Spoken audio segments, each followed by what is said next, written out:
good in a while. They want us to simmer down. Can you hear me now? This is why we play. Gaming is something more. I feel it coming It's a now. community made vibrant and real by AI. Technology helps us to be part of something bigger. Games play as if they were real life. Are you with me now? Said, are you with me now? Ain't felt this good in a while. They want us to simmer down. Can you hear me now? Am I going in and out? I stop and just look around to see if you're with me now. This is why we play. A community. Thousands of communities. Tell me, are you with me now? Ready to put it down. Start at the bottom, already forgot it, but they won't forgive me now. You really ain't ready now. You haters just in the crowd. Nothing can hold you back. So, why do you play?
Do you want to go for a coffee? Yeah, sure.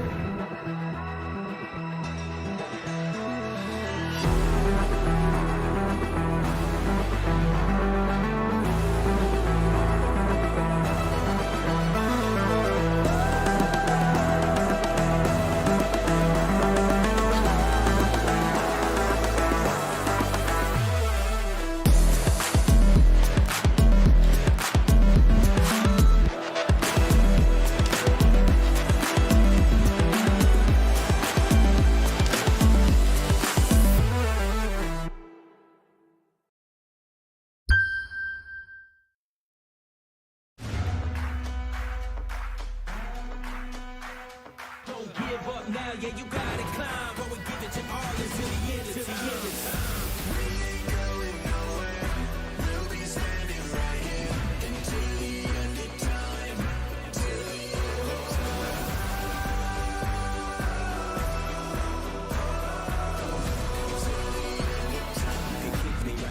Stay down, I run this town, ain't backing down, we going in rounds. Yeah, the winds will blow, but these roots too deep. I'm on my feet, the underdog, and I won't be beat.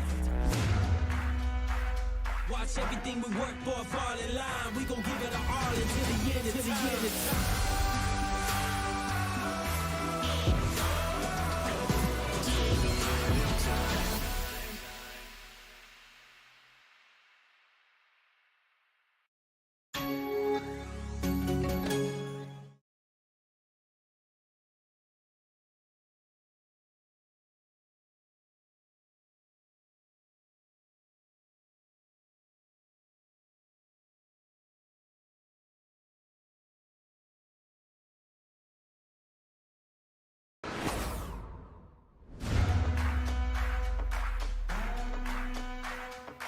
Give up now, yeah, you gotta climb. But we give it your all until the end of time.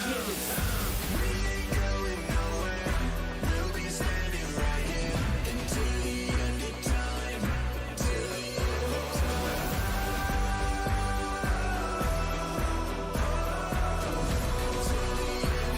You can kick me round, but I won't stay down. I run this town, ain't backing down. We going in rounds. Yeah, the winds will blow, but these roots too deep. I'm on my feet, the underdog, and I won't be beat. Watch everything we work for fall in line. We gon' give it our all until the end of time.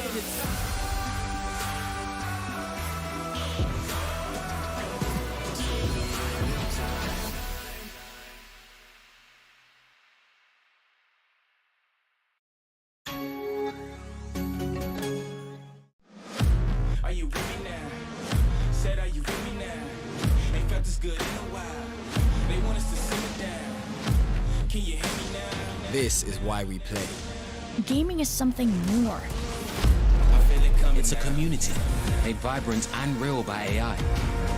Technology helps us to be part of something bigger.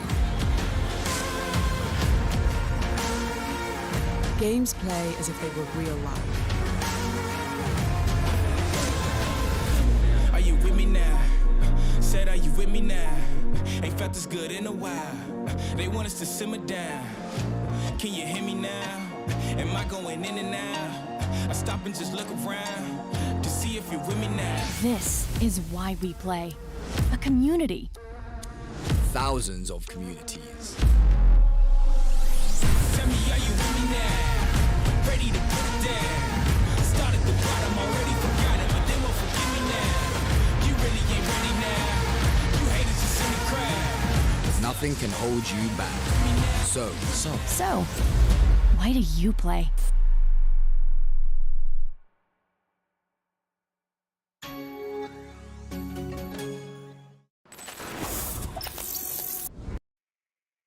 Ladies and gentlemen, boys and girls, welcome back once again to Lenovo and Intel presents The Rise of Legion, Kolkata. And we are quite excited for today's day because this is going to be no other than round of 16 that we are talking about. 2 days of intense action to filter down the teams from 32 to 16. And now that we have these top 16 teams, we are going to, go further and have a look on who is going to make it to the top 8 as well. But bringing you back to this casting, this is me, Darshita. Alongside me, you see that smiley face who's excited but nervous for the first map. You'll get to know the reason very soon, but that's going to be Scared. So, hey, Scared, how are you? And what do you have to say about today's day? I mean, definitely, as you already mentioned, pretty nervous, but excited as well because round of 16, we already Yeah. know teams are going to be super serious already about these matches. We'll be filtering out top eights. Four of the matches will be on stream, so it's going to be super amazing. Now, again, why are these teams fighting for? We always know that there's always a pool involved, and we're going to quickly have a look at that as well, as the total prize pool will be of 2 lakh INR, with the first place getting 50% of it, 1 lakh, and just like how Darshita loves to call it, bragging rights as well. Second place, 50,000. Third and fourth place will receive 25,000 each. That's a lot on stake. There's a lot on stake right now. Top four teams. I mean, that's the one fourth directly of what we are talking about right now. Two lack of prize pool, and that's really huge. Also, as I said, right, the title is what I keep talking about. But alongside that, I have to give it to our other sponsors as well. Our gaming monitor partner, ViewSonic Gaming, gaming headset partner, Sony InZone. We have our talent partner as Maverick and esports partner as the Esports Club. But for now, prize pool is done for, and we are going to soon head towards the very first match of the day. Now guess who is fighting with whom, because this match, ROG Academy Ooh. versus Team Khatarnaak. Interesting names, honestly. Is the first time that I would see the sides of Team Khatarnaak playing. I have seen the sides of Team ROG before, and they've been really phenomenal. Mhm. Yes, few mistakes here and there. I really hope that they have already capitalized onto those. But going down to the map, Peter, now you know what scared is nervous of, ain't you? Map is Vertigo. I mean, I love all the other maps out there, and Vertigo is literally on that bottom of that map pool for me. But either ways, it's a super fun map to watch. You already have those two different floors, couple of sites to work with, and again, just so many places that you can lurk. If you are a fan of a lurk player, this is one of the best map for you to showcase your skills because you need to get those timings perfectly. You can go in for those splits, and it's just so much map that you need to take control of. It becomes super confusing for your opponents to try and figure out if you've got a good command over how to move around that map. True, that's gonna be true. I mean, I have my eyes on the very first ban coming up from the sides of Khatarnaak, and that's Mirage. And an instant ban from ROG as overpass. Then we have Anubis banned by Khatarnaak Nuke from the sides of ROG. Inferno by Khatarnaak and Ancient by ROG. I mean, come on. Inferno, okay, after the changes made in CS2, anticipated, but Hmm. Ancient, come on, that's such a good map to play on. But right now, I feel both of these teams are quite interested to play on a map that has two different flows, and you know how difficult sometimes it does get. So let's see how are they going to capitalize out of the situation. To start things off, we have the sides of Team ROG Academy on the CT sides, where we have the sides of Team Khatarnaak on the T side. A lot of responsibilities, but let's see how it pans out for them. Absolutely. AXN, Chits, Silver, Dutch, Pushpa, all of them just getting on their pistols ready, moving forward. They're not moving to the upper floors, so it seems that they would probably want to go in towards the A side. There are a couple of players there. They'll be welcomed by them as we already see the first head being brought in. Brock standing strong onto his face, making sure that there's no one pushing in from his side. And this clearly has resulted in a dicey questioning for Team Khatarnaak as they now cannot directly move in on towards the side. Rotation has been called in as well. So you already know utilities now finally being used in smoke will be fading away and Seek just seeks blood. Secures one, gets the head of AXN down to his two members. It could literally be a flawless round coming in. No matter what, as Brock again gets Dutch out of the picture as well. And that's just one last member remaining. Couple of shots connecting.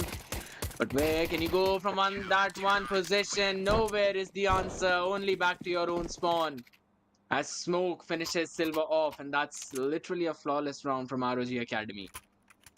Definitely, it is a round with no casualties whatsoever. ROG Academy, a good start coming up from their end, but Team Khatarnaak now.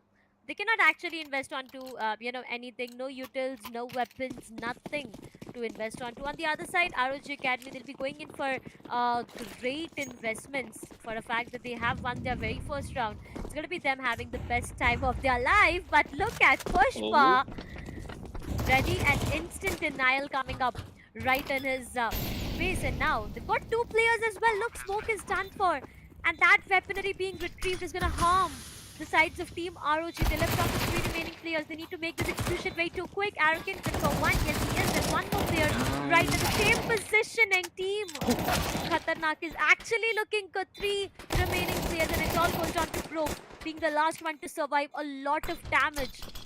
But the defense seems to be way too strong. Pushpa shuts down Broke, and that's going to be a good round. To start things off, in the initial stages itself, we have an equalizer scared. I mean, come on, there were good investments made from the sides of ROG Academy, but it just went into vain when two players seemed to get denied from the sides of Khatarnaak, and that's where everything just Mhm. fell apart. Slowly and steadily, Khatarnaak capitalized on every single player out there, and it was them taking it to an equalizer. Absolutely. No, this is something that's going to put a dent in the economy of ROG already because you can clearly see them now having just one MP9 in their hand and all of them going for the save. This nade not causing any major problems. Brock, but those bullets definitely will as AXN finishes him off right away through that smoke. Already realizing where that position might be, ramp control is the name of the game because A site is that weaker site, and that is exactly where Team Khatarnaak is probably looking to end up at. Still maintaining control of everything on that lower floor. One for one trades coming Mhm. in on the other side of the map. You could clearly see some push coming in ROG Academy. They want to find that information, want to find where this attack is going to come into. Still got an MP9 to work with, can try and retrieve that one rifle if possible. However, Khatarnaak slowly creeping away towards the A side. The call has already been made from ROG as well. They're also looking at the exact same place now. Shed just making sure that there's no one on towards that sidewalk. We're seeing the utilities being dumped in, smoke coming out. Perfect wall being made. That's going to be the flash. Seek cannot go and directly peek into the action right away. Stack side, all three players right there. Bomb is going to go down without any major difficulties. As Chet's going to take Seek down already, down to last two members. What can you do? Pistols in your hand and an MP9 to work with. But the after plant positioning just looks impeccable. It just seems that they might as well going for a few Oh, four oh, fights coming in. Jets wins that one. That was the main fight that they needed to win. However, no rifle being taken down. Pushpa finishing him off. Just a couple of AKs lost, but I don't think so. It's going to pose any problem for Team Khatarnaak. The economy is now going to snowball, winning that second round as well. That was a nice shot, though. yeah, a good shot coming up, a good deal shot coming up. But again, it all started with Team ROG Academy having a flawless round to start things off, but it all went down to Khatarnaak going into an equalizer, having an advantage, and now ROG Academy, no buys Hmm. whatsoever. Economy management in the initial Indeed. few rounds seems to be a bit wobbly for the sides of ROG Academy right now. Looking at what they have invested onto, they literally have nothing. In terms of util as well, it's going to be so important when it comes down to the CT side. But for now, if you look at them, they have nothing to be invested onto. On the other side, Hmm. Khatarnaak is actually having the best possible, time for them. Rennie on the other side, the dual Beretta. Let's see if Rennie will find them anything. AXN good for one, doubles it What? up. Yes, he does. Shuts down both Brenny Molly? and Smoke. This might just be a third one walking on the fire, ignited from the sides of AXN. It's gonna hurt him a lot. Oh. The frag grenade is perfect. AXN has already converted three, and that's huge. Two remaining players from the sides of Team ROG towards the inside. Yes, they are. What will they be able to do is yet a question. Silver NG goes down. That might be a weaponry retrieve, but for how long will it work is the question. Touch. He shuts down Broke, and now it's all down to Seek being the one last surviving player, trying to take at least one player down. I mean, only if he is able to do that. But look at him surviving a pixel of his health. It's impossible to do anything at this point of time as Pushpa comes up, shuts him down, and the third one comes on board for the sides of Khatarnaak. ROG Academy, finally, after a wobbly start, they do have their hands on a good buy, and Op is being invested. But they have to make the most out of it, because if not, then the True. economical struggle will hit them really hard. Absolutely. They've basically got 8 flashbangs. So you already know they're gonna go and fight for the space in this one specific round, right? They're gonna dump up those utilities towards the ramp. Smoke's gonna go up, but no one's following it as of now. Alright, we're gonna see a follow-up coming in. However, do they realize the creep up coming in from Yup. Dutch? He can try and take him down. Brock in the meantime is good for one. Seek as well, using the perfect opportunity with the op. Gets Dutch out of the picture. And that's the start ROG was looking for, getting a couple of frags, and they also have the utility for the retake. Look at that, all flashbangs available. They can definitely use them. They can even let the plant go down, maybe, but I don't think so. They, let Khatarnaak do that whatsoever because that's gonna give them some additional gold and an opportunity to buy even further. So maybe just denying some of that space. We've got a couple of members towards the A side, two of them towards B, and you already see Araki just standing in that place towards the elevators, just not moving a lot. He can, he can literally move towards any of the side that he's asked to come onto. So that's basically one member entirely free to move wherever he wants to in the map. As soon as there's some kind of pressure towards one of those sides, we'll be having that side stacked up. However, some noise being made. This seems that the best choice for Khatarnaak would be to probably go and save these weaponries rather than to take those fights. However, it seems that maybe they've got some other ideas. As AXN slowly creeping up along with Pushpa. It's not that high in the HP. They do not anticipate the off angles from Rennie. Takes down two of them. Will he be good for third? Says no is the answer. Silver finished him off. He actually takes two of them down, and that's some decent amount of damage. However, round still goes for ROG. It definitely goes in the favors of ROG for now. Yes, good amount of damage coming up from that one last player who was alive from the sides of Team Khatarnaak. But look at the angle being hold from Rennie. I mean, there's a pretty good Yep. angle, honestly, and he did made the most out of that one single angle.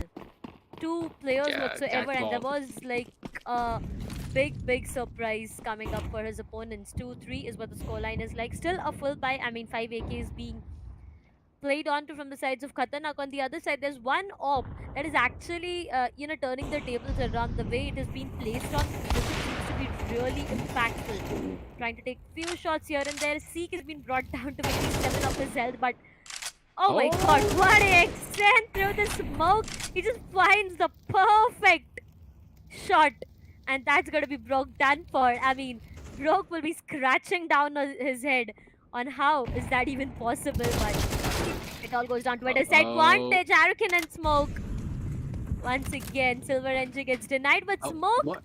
I mean, did you just hurt your own Yeah. teammate? That's not a good Oh my sign. You God. were not having the numbers advantage, but either ways, that's gonna be one frag in their favor. Silver NJ goes down, but gives an advantage to his own team. The off is gonna find Okay. one, and that's gonna be Ched's done for. The trade comes up. Smoke again, he goes down, but hey, inside the smoke, it's gonna be way too vulnerable. The positioning seems to be so difficult. Seek, he needs to find one frag. He at least needs to get it back to a 2v2. Maybe that's where the hope of an equalizer might go up. But the way the post plant position is for the sides of Team Khatarnaak, it just seems to be so difficult.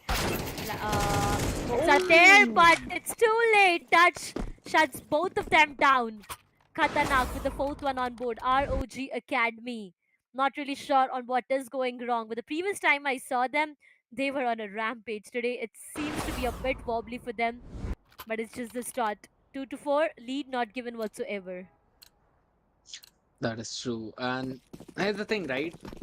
The transition from CSGO to CS2, it has led to a lot of problems for the players, especially in understanding the amount of finances, wherein they need to go in for the saves, where they need to go for the full buys. Some of the teams are having problem with that because again, you don't have 16 rounds. It's only a 13 round game now. So you need to get those 13 whatsoever. At max, you've got 24 chances. And that's the main thing. You sometimes do not understand that. However, one thing that ROG understands is that whenever they're on save, they'll be fully moving in that 5-man unit, trying to take that space, take that control. And it's basically a game of cat and mouse as of now, as Pushpa shuts Brock down and also probably has the information about the rest of them. Bomb should go down without any difficulties. And now it's a retake from ROG. All coming in from the ramp. Weaponry retrieved, so damage can be dealt. They don't have any utilities apart from 3 flashbangs. Let's see how well they are able to use it. As through those smokes, I don't think so. It's going to be super easy as the spam comes in. Pushpa just retreating back. That's going to be the dump coming in. Silver goes in for the spray down, trying to stop them through the smoke. And we see 1-to-1 trade coming in. Seek still stands strong. That one AK is hurting them so much as Rennie finishes Silver off, and for some reason hits ROG Academy going in for the defuse. Will they have time? Yes, they will. And they're moving on to the third one on their eco round. That is crazy. That definitely is crazy. I mean, they did try to go in for the defusal when there were players alive from the sides of Khatarnaak, but the change in animation from CSGO to CS2, that just got them into a lot of problems because now when you shoot through the smoke, there's a small gap, the bullet animation just changes the thing entirely, and that's where you know that whether someone is Yep. defusing the bomb or no, and that's where things seems to be falling for them. But nevertheless, they wanted the round, they got the best of that round. 3-4 is again what the scoreline looks like. On the other side, I do see an op being invested, an op in the hands of AXN as well. Now this is a huge investment when it goes down to the T side, right? Because the clearance of angle is what you need to do, and no op from the sides of ROG Academy where they have perfect angles to be played onto. So there are few things which might just go a bit difficult for them, but Zeke, I hope he does not fall for this one, Ooh. because if he does, it's going to be one shot and done for. A lot of flashes, a lot of util being dumped on the other side. But look at the hold. Team Khatarnaak, they are just taking their good time out there. Dutch is down to 6 of his health. I mean, he's just barely surviving out there. Not really sure on how, Just but he breathing. is. 31 is, yeah, just breathing. 31 is what Rennie has. Every single player has been hit bad. There's a smoke. Flash. That's trying to cross, gets denied. Rennie finally finds the opening that was much needed for his team to take it to an equalizer, and they've lost Dutch. Now it all goes down to the remaining four players. Slowly and steadily, I mean, they are trying to go in for maybe solo peak sometime, or maybe one player on the other side completely rests, others trying to make their way towards maybe the A, but AXN, as soon as he finds one, gets denied for Silver NG and Pushpa. They team up to shut down two and get back the numbers to the sides of Khatarnaak, and now they are strong. They have three players. The bomb is getting planted. It's all about the post plant scenario. A perfect smoke, but that's not gonna help. Smoke finds Silver NJ. One last remaining player. A clutchable movement. A 1 versus 2. Will he be able to clutch it out? Is the question. Because look at the positioning. The A side plant is what we are talking about right now towards the upper. But Chets can actually change things Sandbags. around. Smoke finds one, and that's going to be Smoke. got done. He's right behind his Oh back. my god. That's what I was about to say. Chets can actually turn the tables around. He does shuts down Smoke when it went down to a 1v1. And once again, Khatarnaak seems to be denying an equalizer. Every single time ROG is going up to make it to an equalizer, Khatarnaak just comes out of nowhere, denies them, and it's a 3-5. And they always end up breaking their buy, right? You can see, yes, they've Yeah. got a few infos to work with, but again, Rennie back on the pistol. So that's not a very solid buy coming in. However, for Khatarnaak, they've got 4 AKs and an SMG to work with. So you already know that they're gonna probably go for a quick hit this time around. And A seems to be the option. They're gonna leave a couple of players to go in for that lurk play as well. You've seen Silver going in for that lurk a couple of times around now. And he always tries to take control of the mid, maybe move towards the top mid, go towards the side of elevator to Oh, the threaten any kind of rotates coming in. So yeah, um it always is going to be the problem. We're gonna have a rollback of the round if I'm not wrong. Probably, yep, disconnect coming in. So we're gonna have a rollback of that one round, but it's absolutely fine. No changes in the score whatsoever. It's still gonna remain 5-3. Now I love the fact that Khatarnaak are trying to work around the map for these few rounds, right?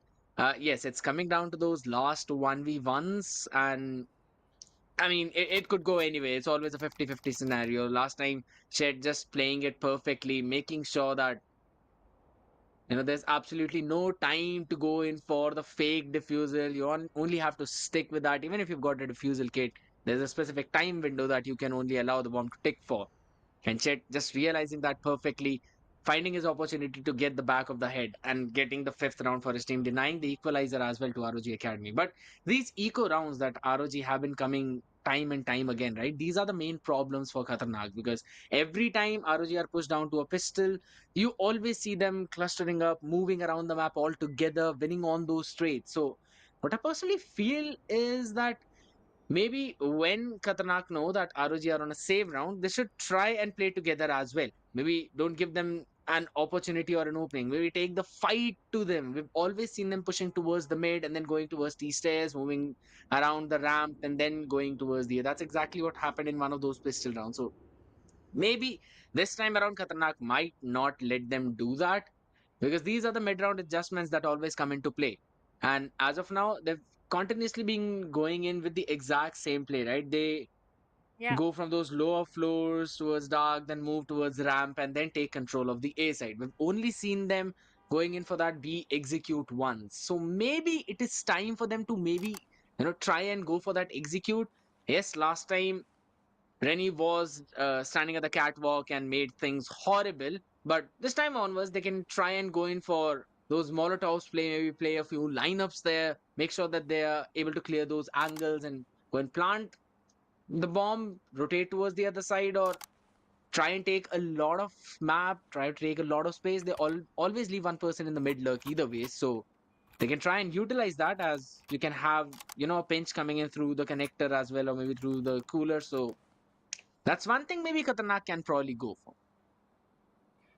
Maybe, just maybe. Now it completely depends on what the plan is for the sides of Khatarnaak. On the other side, ROG Academy, somewhere down the line to the rounds that they have lost onto, I feel there would have been something different or something better. If I talk about the very first round itself, scared, it was ROG Academy who got the best of the pistol round. It was a round with no casualties whatsoever, and they got no player down. Everyone was looking perfect, and everything seemed to be really good. But when it went down to the second round, Khatarnaak went in all together, and they just tend to take down all the players coming in their way, retrieve the weaponries, and get it to an equalizer. That's where the economical damage just rolled in for the sides of ROG Academy. So it's going to be really important for them to manage their economy as well. But for now, looking at what the investments are made, they are just trying to force into everything that they can. I mean, yeah, they might just try doing that, but again, it's gonna be risky, right? Because look at Brenny. He is broke right now, $0 whatsoever. He does not have anything to work around with in the upcoming round. He has invested onto every single thing, and if by any chance they tend to lose on this round, it's gonna be so difficult. AXN, good for one, that's all. As C comes up and shuts him down, that's gonna be a perfect trade. Not that great for the sides of ROG, but if I talk about the sides of Team Khatarnaak for now, they have lost one of their important player. This might just be a weapon being retrieved. Either ways, but again, what's the plan like is gonna be the question, because every single time we see the sides of Team Khatarnaak, they just tend to take it so slow in the initial stages. They take enough of their time to gain as much information as they want, and then maybe tend to rotate or make their way towards the others. But for now, Pushpa finds the best of the frag onto Seek out there, and that's going to deny the numbers for the sides of ROG Academy. Left down to three remaining players: Smoke, Arakin, and Vrenny, which is not going to be a good sign. But yet, look at Team Khatarnaak. This is what I was talking about, right? Okay. Even though they have the numbers for themselves, they are not going to rush, or they're not going to make a wrong move. Points one. Finally. That's a perfect trade from Arakin over and over again. Might be an equalizer. Yes, it is, as Freddy shuts down Pushpa. Now, this execution towards the B side might just be so harmful for the sides of Team Khatarnaak, as they have left out on just remaining 25 seconds. Was able to do it. This goes down to a 1v1. Arakin needs to be careful. Goes down to touch. This was an ROG Academy round. How would you do this? Team Khatarnaak, they get the best of that round. Even though they did not have the numbers, they did not have the time, they wanted to go and get the plant done. Somehow Touch just finds the best of that double. No way, ROG Academy. That's gonna hurt. Yeah, that definitely will. That definitely will. Khatarnaak just stealing it away from them. ROG did everything right up until that last moment. However, oh my god, Look at that. no way! Look at that. What is that? A military parade? I mean, stacking up over one another. That was super fun to watch. And honestly, Silver, for 1 second, he would have been okay. That's a very nice setup. But wait a second. Wait a second. They extend with that nade, gets two of them. Perfect play coming in whatsoever. This is a very risky position and a cheeky angle. Goes in for the straight out. Takes one. Tries to go in for the second one. No, his body's going to fall 5 floors down. Brock and Arakin still standing strong as Arakin gets two. Brock gets shut down by Dutch. No defusal kit. Time is running low. Dutch was able to shut him down too. And that's last two members standing. Two AKs being carried forward. But look at this. No way. And this position from AXN, my goodness, it was good for three in this round. Fell to the Yeah, I fourth mean, one, but that was just he crazy. can he converted two frags with a frag nade, and that's huge, right? EXN is pin perfect precise when it comes down to locating his enemies, and now when it goes down to ROG Academy, it's just looking so sad. I mean, I'm talking about the numbers difference right here. 4 rounds of differentiate, and Team Khatarnaak being on the T side, they just seems to be unstoppable. For now, a good start coming up on the sides of Yep. ROG Academy, as it's going to be the very first contact and a frag coming up on the names of Smoke, and that's going to be Silver NG. Denied for, but for now, Team Khatarnaak, they don't have the numbers. We've seen them taking enough amount of times to go in for the plant and maybe to plan on what can be done. AXN, every single eye out of him right now because might just be a clutch machine, frag grenade, gonna get them nothing. But as I said, AXN, every single eye out of this person because he is the one working magics out there. Gets it back to a 4v4, finds one perfectly through the smoke. Khatarnaak, there are still high probability chances that this might just be their round. Looking at the amount of utils that they have in their hands to Oh, invest onto, but Dutch did not anticipate Smoke being under that position, and that's where he will get punished onto. Slowly and steadily, ROG Academy is looking forward to have the fourth one on board, but will that work in their favor? Is the question. I mean, Arakin has the best of that position. The smokes are present right up there. The frag grenade might be hurtful. Will that be the case? Is the question. See, good for one. He shuts down AXN.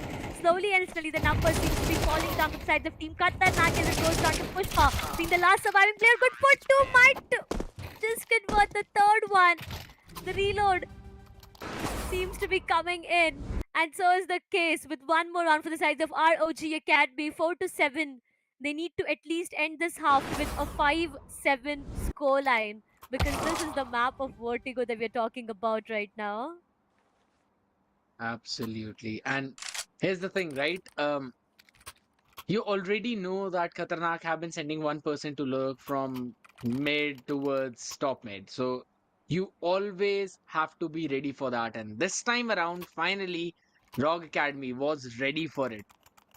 Finally making sure that that lurk play has been taken care of, that has been worked upon. However, I still personally feel like Khatarnaak, since they're already on to 7, they've done much needed work in the entirety of this game.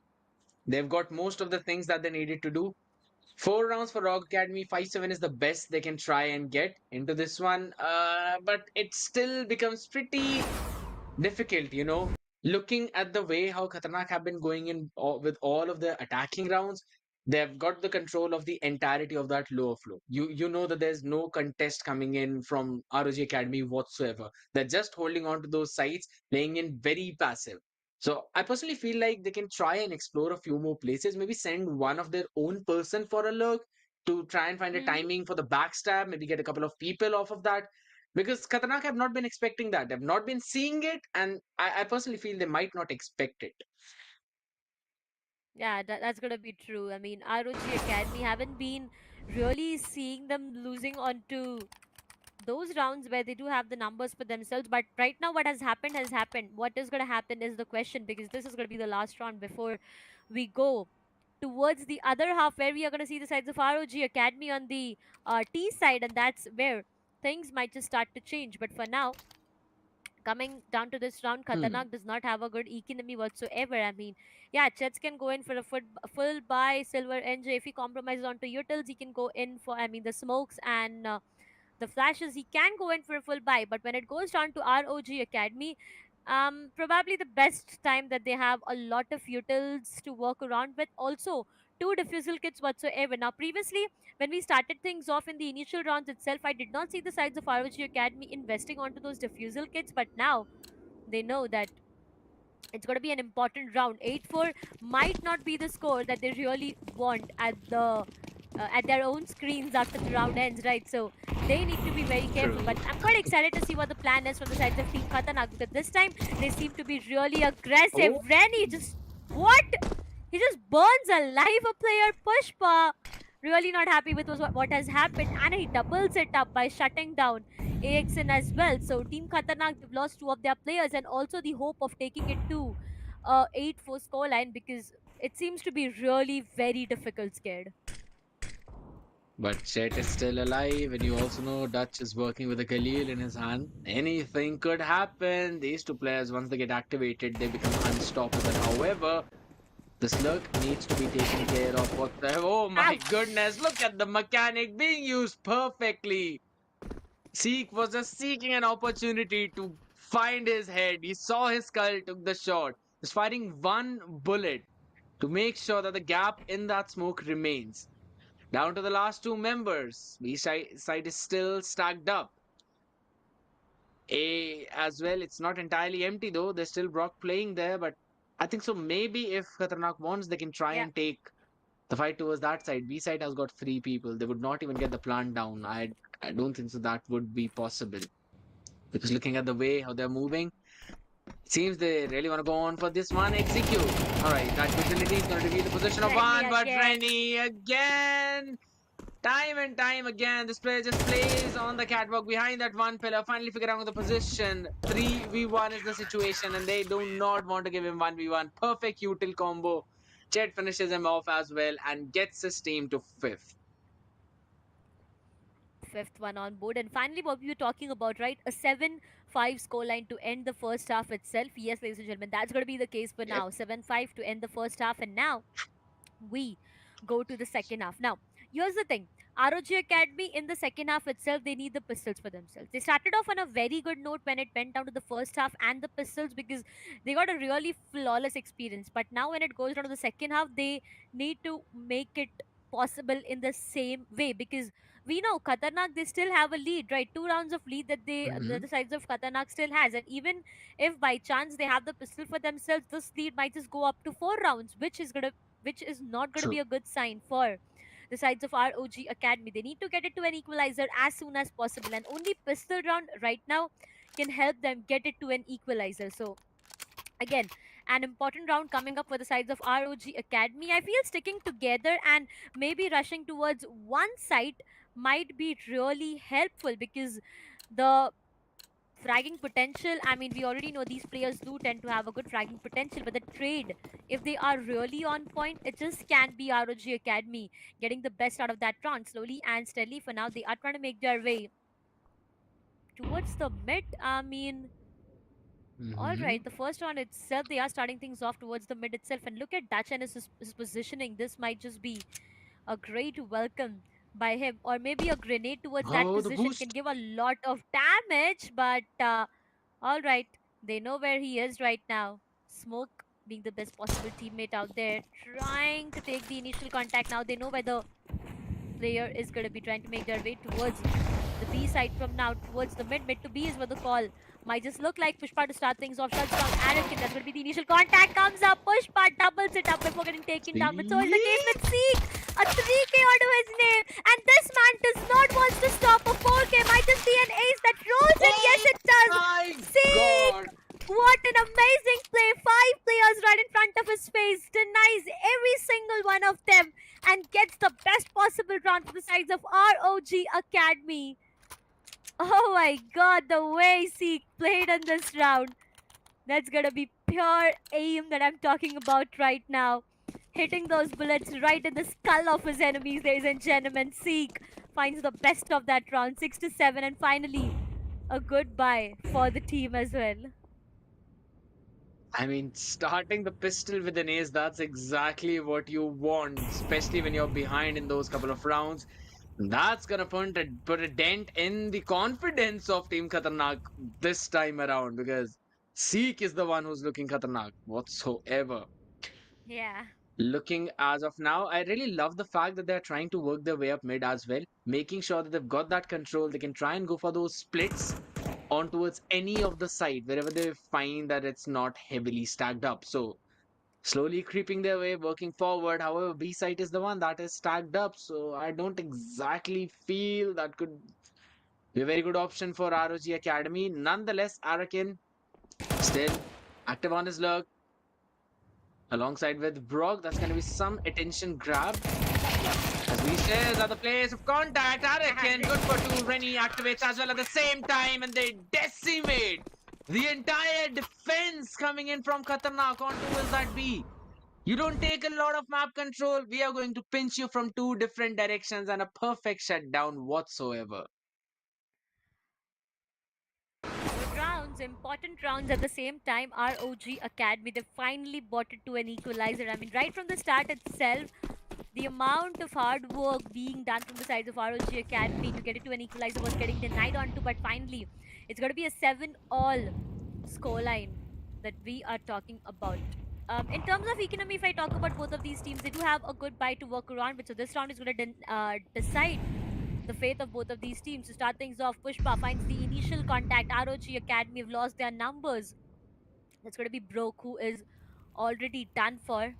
But for now, the hopes are still high. Now, in the previous two rounds, they did try to take in the mid control. You know, in the first round itself, you remember there was a mid to B call coming up. In this round itself, it seems like they might just go in and take the mid control. But as soon as Broke gets denied for every single thing, they seem to be going a bit behind. They do not want to risk it whatsoever. They're just waiting for the right opportunity to strike. And they need to be Mhm. careful though, because they don't have enough amount of time. 1 minute remaining. They need to go and take the site control, clear the site, and then go in and get the bomb planted. So that's a lot to ask for. But once again, one single player trying to be a bit more aggressive towards the mid, and they are making it a B execute. There's going to be one player who comes right from the mid itself. A lot of bodies piling up down inside the site. It all goes down to ROG Academy, and one last remaining player who is towards the mid that we're talking about. Arakin shuts down one. That's going to be Pushpa. Done for, but now his location gets compromised onto a flying body, falls down the boxes as Arakin gets denied for everything, and that's going to be Khatarnaak. With the full buy that they had for themselves, they tend to take the round, and a tactical timeout from the sides of ROG Academy. They need that. They need that. Can't give these rounds up to Khatarnaak. The execute seemed pretty decent, but again, those crossfire setups coming in. Look at that perfect angle being held by AXN, and Jets just following up what his teammates started. And in the end, it was just a couple of kills being brought in for ROG Academy. They still need to do as much damage as possible to the economy because Khatarnaak, yes, even though they've got a full buy, they won the previous round, the economy does not seem to be stable. Pretty low on that buy as Yeah. well. If they lose this one, they'll be pushed down back to another save. That would give ROG Academy a chance to probably go in and take the lead finally in this game. However, it seems that maybe this time they want to work towards ramps.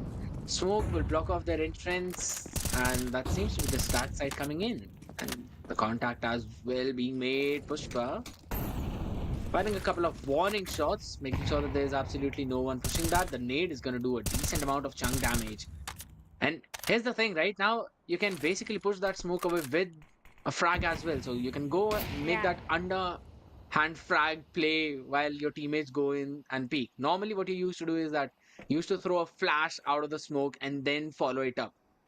But this time, you can possibly stay in a very safe position and still make those cheeky plays. Talking about cheeky plays, Seek having a cheeky angle as well. But still, it seems that maybe A is the call from ROG. They're creeping towards that. Silver angle is anticipated. Smoke wins that trade out, and another fight being taken. Towards the back of the side. No casualties. But only for so long as now, since we're seeing the execute, we will know that players will fall. Reinforcements have been called in already. That's going to be the firing squad welcoming Rennie and Smoke. They both fall off. And Dutch playing anti-flash, perfectly played. He can get the timing right. Gets the timing perfect. And AXN and Dutch getting a couple more down to Arakin. One before. How much can one man do? This angle is anticipated, but the smoke now fading away. Can get one. Tries to go in for the spray down for the second. Yes, he gets two. But number of bullets in the mag is not his friend. And this crossfire could be everything. Jumps in. Tries to go in for the plant as well. Makes it. Brings the gun out, but could not win the fight. Instead, is the one who will win it. And round as well for Team Khatarnaak. Brilliant play coming in from them. Jeez. That was such a crazy angle. I mean, standing on top of it, even ROG Academy did not anticipate that. This seems, as of now, again, ROG Academy not being able to cross that hurdle of equalizer. They're being denied it time and time again. Khatarnaak, 9 and 7, having the lead of 2 and already finding the opener as well. It's a save round for ROG. And we've known them for playing all together in their save. And this time, moving on to those lower floors, yet again, slowly creeping up towards ramp. They'll be welcomed by two other people. Need to push that smoke aside too. As now they've all moved up towards the top floors, controlling mid. Maybe they can try and take the fight towards headshot, top mid. Let's see. It's going to be all four members moving in strong. See, Loses one, but they'll get the weaponry upgrade as well. And Darshita, seems B is the name of the game. yeah, it does feel so, but Chet is ready to welcome them all out there. Doubles it up as they just tend to walk in his crosshairs once again. Beautiful. Just beautiful. Look at that spray down and that spray control. Absolutely on point. He's making sure that, all the bullets land onto the head. So 10 and 7, and they're creeping up closer to that match point, reaching the double digits already. That was a save round for ROG, still doing decent amount of damage. But they need to win this one because looking at the economy, even in the next round, Khatarnaak can go in for that buy, controlling those lower floors yet again, making the noise towards both B as well as A, using a few utilities only to post up Arakan on that lurk position. So let's see how well does that work out, because they've been trying to go in for that lurk play multiple times, but it has not helped them out apart from a couple of rounds. Atmolo is gonna Yeah, that's push gonna be back. true. Yeah, but oh my god, that was so great. Rock? The timing couldn't have been perfect onto that, Darshita. And I don't even want to talk about the timing. He's hitting those bullets perfectly on the skulls of his enemies out there. Those shots seems to be so crispy and so precise. Team Khatarnaak, they've been left down with 2 remaining players, and it all goes down to AXN and Chet's a 2 versus 4, which seems to be so difficult at this point of time. I mean, the only option that they have right now is to go in for a Stop. save because they know it's difficult, but Smoke, he finds the best one out of Jets. They are going to deny them the save as well. AXN good for 1, 2, doubles it up. Not the perfect way you peek him out there. His location being not anticipated onto, that's where 2 players might just go down. No time for defusal whatsoever, but he can definitely play onto those, exit tracks. Maybe he can try to find one more if he is allowed to, or maybe able to triples it up. No, he is not. AXN goes down, and so is the hopes of the sides of Team Khatarnaak to go in for a save as well. So they'll not be getting any, weapons back from that round. But at the same time, ROG Academy, this was the most needed round. There's such an important round coming up from their end. At the other side, if I talk about Team Khatarnaak for now, I mean, yeah, if they want, they can actually go in for investment, and maybe with the investment that they are trying to go in, they can help Jets get a weapon from the sides of ROG Academy. Now, only if that, helps them out, or maybe only if they want to force in for now, but a tactical timeout being activated for them, they need to plan in and decide what can be done. On the other side, ROG Academy is going to be Seek with an op for himself. Rest other players will be investing onto the best of the weaponry that they can. Some do have it from the previous round, but again, Seek needs to get the best of what he can from the op because we know how huge of an investment it is. He can get an ace with a pistol, so I can only imagine what he's Yeah. going to do with an op in hand. So yeah, I mean, obviously But still, I personally feel that op might have been the best investment. The only reason being, the op is useful whenever you see Team Khatarnaak going in for a push, right? But whenever they're on their buy rounds or even on those save rounds, Khatarnaak have not been pushing those spaces. They've been waiting for a while to probably see what ROG Academy is up to and then react to that play. They've not been making their own play. So I don't think so this op is going to find a lot of value, since we'll again have to wait it out and see, as it's a save round. So all five will be just stacked together, and bringing an op in front of five people would not be the best possible option. And again, Yeah, it that's gotta seems be ROG true. Academy seems to have a very good read over it, as the blind coming in. Ed could not follow it up, but Exen definitely did. They've got the weaponry as well, but the spray down from Brock pretty solid, and they're taking the control of the B site as well. Calling in for the reinforcements, and the teammates, they will get the plant down. Yeah, the bomb will be planted way too soon. Team Khatarnaak, what's the plan is the question. I mean, looking at the economy, even if they try to go in and maybe take some exit fracks, it's going to be completely all right, but they'll be going in for a complete save.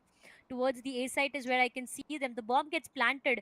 It's all about the time for now. I mean, yeah, they'll just be probably going in for a save and maybe waiting for Yep. the sides of ROG Academy to come further and hunt them, and that's where they might just get a free upgrade to weaponry. Also, if not, they have enough amount of money for now to invest onto new weapons though.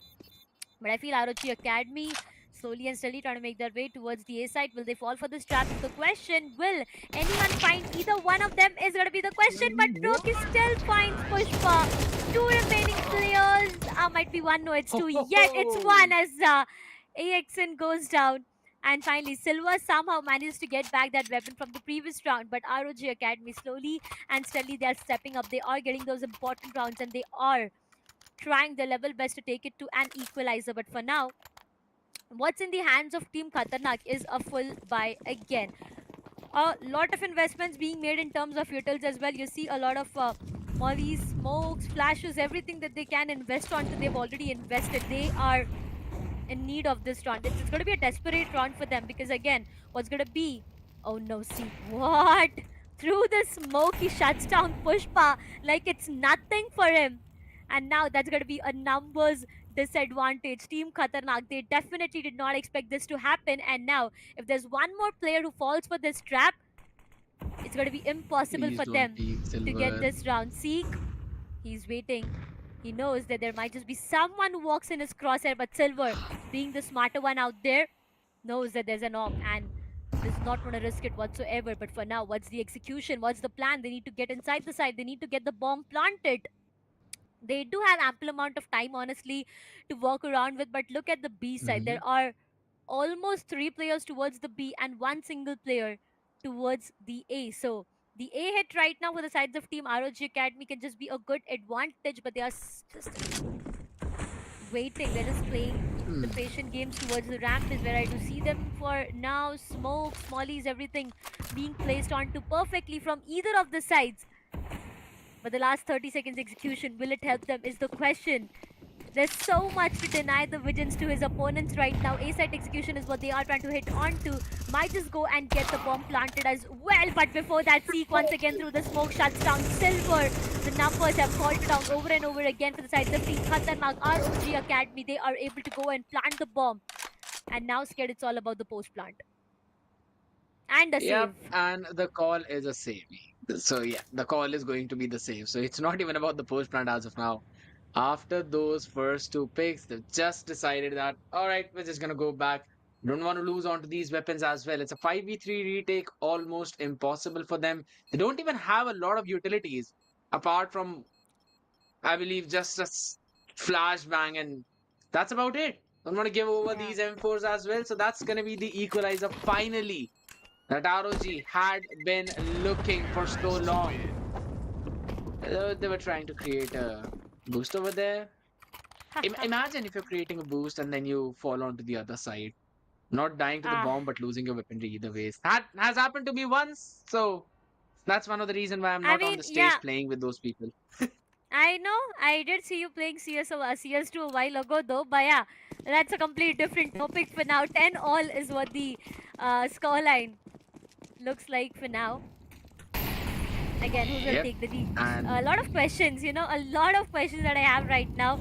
If I be really honest with you, Scared, I did not anticipate this match to be this close. I mean, yeah, we were talking about it before going live, before this broadcast, and we had a word on who might just have a great chance of winning, but I have to give it to the sides of Team Khatarnaak true. and ROG both, though. Slowly and steadily, once again, trying to creep their way to the mid. Now, ROG Academy over and over again, they've been trying to take the mid control for themselves, but the question is, will they be allowed to this time? Because now that we are able to talk about it, Seek again shuts down AXN. I had so many questions when I do see Oh. op being invested from the T side, but look at Mhm. Seek. He's just getting the best of the frags that he can with the op. In the previous round, it was a 2K. This time again, the initial contact comes in from the sides of Seek himself. Might just be a hit again towards the B is where I do see a big stack though.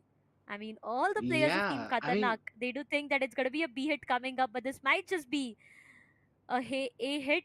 If not, and if the sides of Team ROG decide to make their way towards the B side, then it's gonna be way too deadly. Rotations being called off from the sides of Team Khatarnaak as well. Slowly and steadily, they're trying to make their way inside. A side execution, yes, that's gonna be the case for now. And Team Khatarnaak, they are gonna be a bit late while reading this execution. The smoke is gonna prevail a lot more of an information. Through the smoke, they are at least trying to take one player down, but that's not gonna help them whatsoever. The bomb gets planted. Yeah, Rennie is trying his level best to plant the bomb. Broke as soon as he finds one. Arakin gets denied on the other side, and that's a perfect trade. Numbers not in favors of Team Khatarnaak for now, and it's all about the post-plan scenarios. indeed. I mean, again, it's down to those last three members, right? Maybe they can try and go in for another safe call. No utilities apart from flash. That's gonna be the being used in Seek! seek. Perfect What? for two. Try to get the third one as well, but Brock is like, nah, I've got your back. I'm gonna get that one. And ROG Academy, finally the engine's firing up. Finally, they've got the lead. And they've pushed down Khatarnaak to another save. Just look at those shots. Perfect. Absolutely perfect. Getting his shoulder ripped apart. ROG Academy. Seek. Sikh has been absolutely perfect with that op, right? I Yeah. take back my words about saying that maybe that op was not a good investment. It has been a brilliant investment. And it's just these slow hits, these fakes that ROG have been selling time and time again. They got the first pick in the mid, made some noise towards the B, and then again moved towards those lower floors through ramp to go and execute A site. Now, Khatarnaak was just confused as to what to do in that round. And now Yeah. they don't even have any creds to buy in this one. 11 and 10. Only an MP9. How much can this one SMG do? Silver does have a huge responsibility on his shoulders though right now, but again, I'm really waited to see some perfect deagle shots landing on the skull of these players from the sides of Team Khatarnaak though, because it's a do or die situation. If they let go of this round, it's going to be ROG Academy on the match point, and they have to then try and make a move in the last round itself, which is going to be way too deadly, right? So they need to be very, very careful. 11 to 10 is what the scoreline looks like for now, but Seek has been way too deadly with the orb. I mean, every single time he just tends to scope in. I'm really afraid, and I'm just trying to make my, just take my eyes to the kill feed on who is the player who gets taken down out there. But for now, once again, towards the A is where the execution might just be. No, that's going to be a B hit coming up, though. It's a split approach. Oh Seek my good for one. god. Broke shuts down Pushpa as well. Numbers again being denied for the sides of Team Khatarnaak over and over again. That's what the case is. Fly through the smoke. Seek able to give a lot of damage. Needs to run behind for his life. Exen good for one. Shuts down Broke. The bomb gets planted, and now it's all about the post-plan scenario. Seek not able to connect two shots back and forth, but that does not matter because smoke is right present there. He shuts down Silver, and now it's down to AXN being the last surviving player. Seek finds one onto that Dutch as well. AXN, what's the plan? Is He's it a out of save here. again? I mean, come on. Every Yep. single round, the call is off and save, and now they need to understand that this is the last remaining round. Economically, it's not Let's looking good for fight them. the hunting. Yeah, they are trying to hunt him down. AXN gives away his positioning. Cannot even convert one single frag. And that's where he will be punished for hiding back at the position and trying to save. So, Team Khatarnaak, they got nothing out of that round basically. It was no save, it was that player getting taken down, it was everything that was falling down for them. This is a decider. 12 to 10, a Absolutely. do or die. Because if not now, you know it's done for. This is a best of Then 3 when? series, scared. Exactly, another Molotov to stop any kind of aggressive push towards the ramp. And it's basically the same kind of approach that ROG have been going with. They're trying to push one person towards the mid as well while making some noise this time towards the ramp. Probably to try and get a few more people to rotate towards that A side. However, Khatarnaak this time not moving an inch, not budging, staying exactly where they were posted, holding on to those angles and not even letting ROG take a lot of space, right? They can work as Yeah. much as they want onto those lower floors. It's fine. You don't mind that. As you don't come on site, you don't get the bomb down. Last 1 minute to work with. What's going to be the call? ROG. Seems like they're all grouping up towards the ramp. A is going to be the name of the game as the util come in. That's going to be the Molotov. Damage being done. Smoke being used up to stop any further damage. There's going to be a few people creeping up. One headshot connected. Pushpa getting the members advantage. Moving backwards just as quickly. Does he anticipate the person coming in from that sidewalk? That's going to be the question. Smoke throws out another utility for Brock going for that peak. Couple of people to work with. Smoke wall in front of him. Does not get the vision whatsoever. Tries to go in for some warning shots. Did not connect onto anyone. Bomb's gonna be planted, and that's the post plant position. 5v4 is the name of the game, as even Smoke is low on that HP. That's just got an op in his hand. Still holding an angle. A very tight one indeed. It's going to be difficult to connect a shot, but look at the look. Look at the look from Rennie. What is this? Perfect timing. He's going from mid towards the elevator. He can try and get this back of those skulls. This could be everything coming in. Pushpa, good for one block. Still gets one more person. AXN and Pushpa standing strong. The defuse is going in. He needs to stop the diffuser, and that's going to be the diffuse right under the nose of ROG, and Khatarnaak steal a round away. Khatarnaak steal a lifeline for themselves. What a crazy retake coming in. Absolutely brilliant. Khatarnaak, they were under pressure for that round. They wanted that round. They were desperate. They were in need of that round, and they will be getting rewarded for it. 11 to 12. Now, one more round remaining for an overtime. Will we get a chance to witness the very first overtime of Lenovo and Intel presents the Rise of Legion Kolkata? Is the question. Will we be blessed enough to see that? Because the way Team Khatarnaak played on that retake, it was just so phenomenal. Over and over again, a lot of util dump being made from both of the ends. The initial contact is something which is yet awaited onto, but on the other side, Seek is being brought down to 65 of his health. They need to be really very careful. They need to take it way too slow because ROG Academy, to start things off itself in the first half, we have seen them struggle, and now that they are on the match point, I feel taking it to an overtime from here on will be way too deadly, right? It's just gonna hurt them a lot if in case they are not able to get it done and dusted here, and this might just boost the momentum coming up for the sides of Team Khatarnaak. So they need to be very clear. But hey, look at the positioning. Team Khatarnaak, they are so aggressive towards the ramp. This might just be one player who's way in close proximity, but towards the mid is where the action is unfolding. Brock finds one, gets taken down. That's a perfect trade coming up from the sides of Silver. Still, the actions yet to be unfolded towards the mid. There's one player right behind the back from the ramps towards maybe the B side is what the call will be like. But this seems to be so deadly. Team Khatarnaak, their plans are not looking good, and they might just do dirty to the players out there. Pretty good for two. It all goes down to that one last player. That's what I was talking about. Takes down one, that's all. Maybe takes down third one as well. One last player. A 1v1 that we're talking about, ladies and gentlemen. Will he be able to clutch it out? No is what the answer is. Smoke shuts down all the hopes. It was a do or die situation. 13 to 11 is what the scoreline looks like. And finally, it's going to be the sides of ROG Academy. But Dutch, I have to give it to you. What an amazing try there was right behind the back. I want to see that Show the again, replay, no matter man. what. Please show me the replay. Show I the really replay. want to see that again. Touch. Oh my god, he was almost about to get it for himself. I mean, I just want to go back to the part where Dutch was right present there. Look at him, converted one, two, three. The shot onto the skull of Seek, it was something way too different, but smoke. Ah, I mean, our reaction says it all, right? It's our reaction just says it all.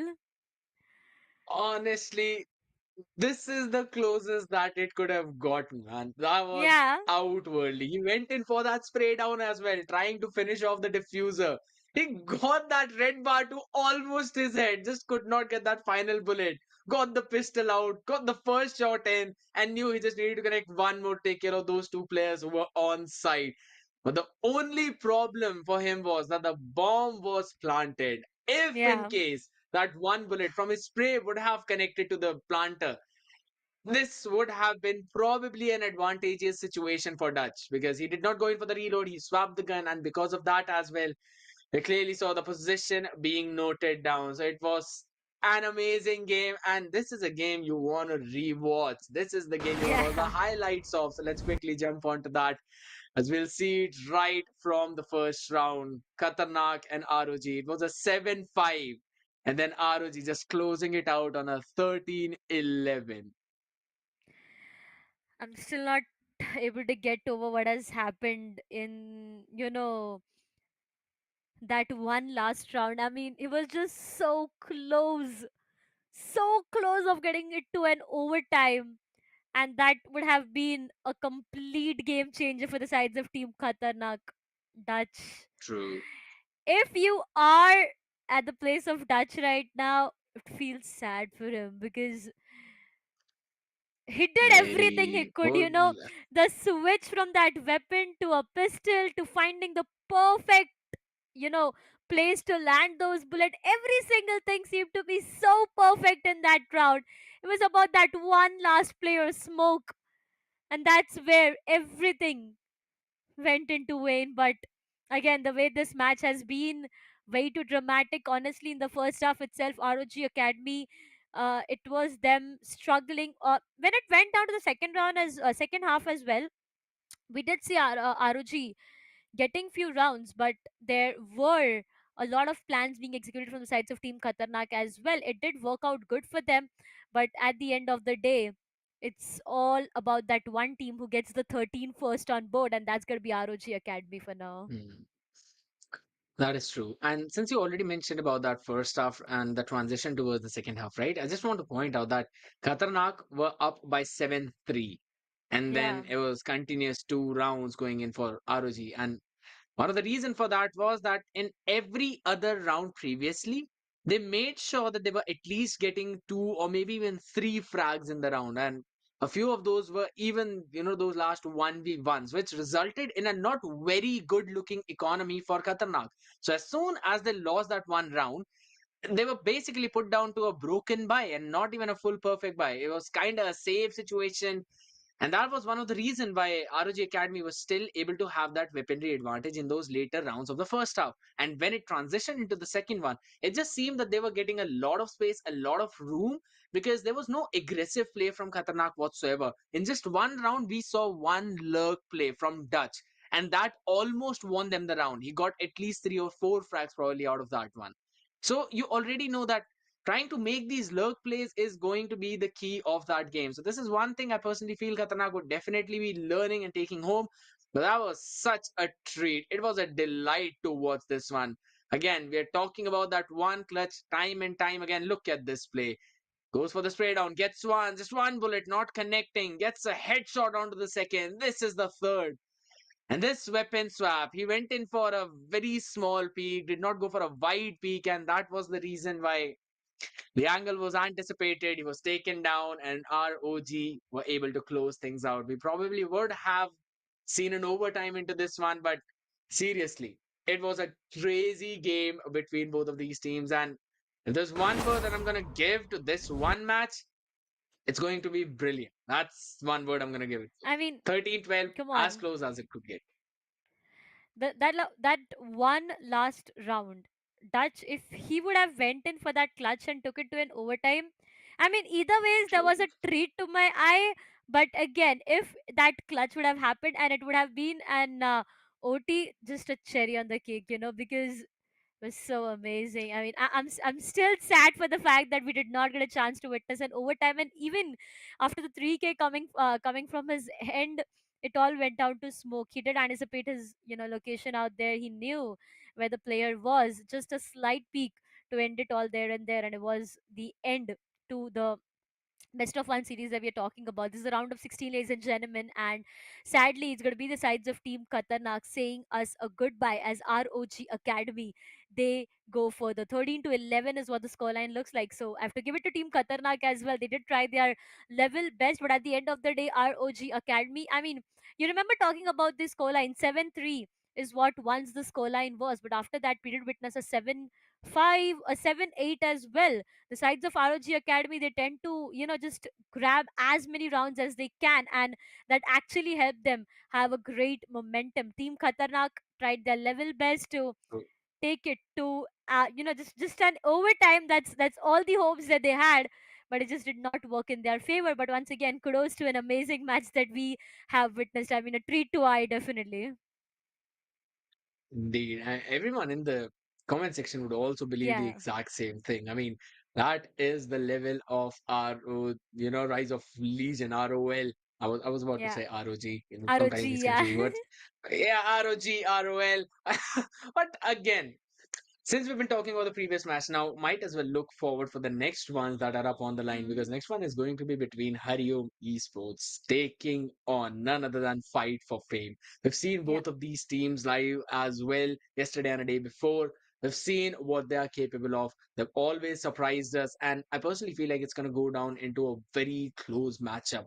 Maybe a 13-10, possibly. That's my guess coming in, because we've seen Hariom how solid they've been looking, right? And even Fight for Fame, the adjustments that they go with in those mid rounds, Yeah. it has been perfect. But the question is, what is going to be their map?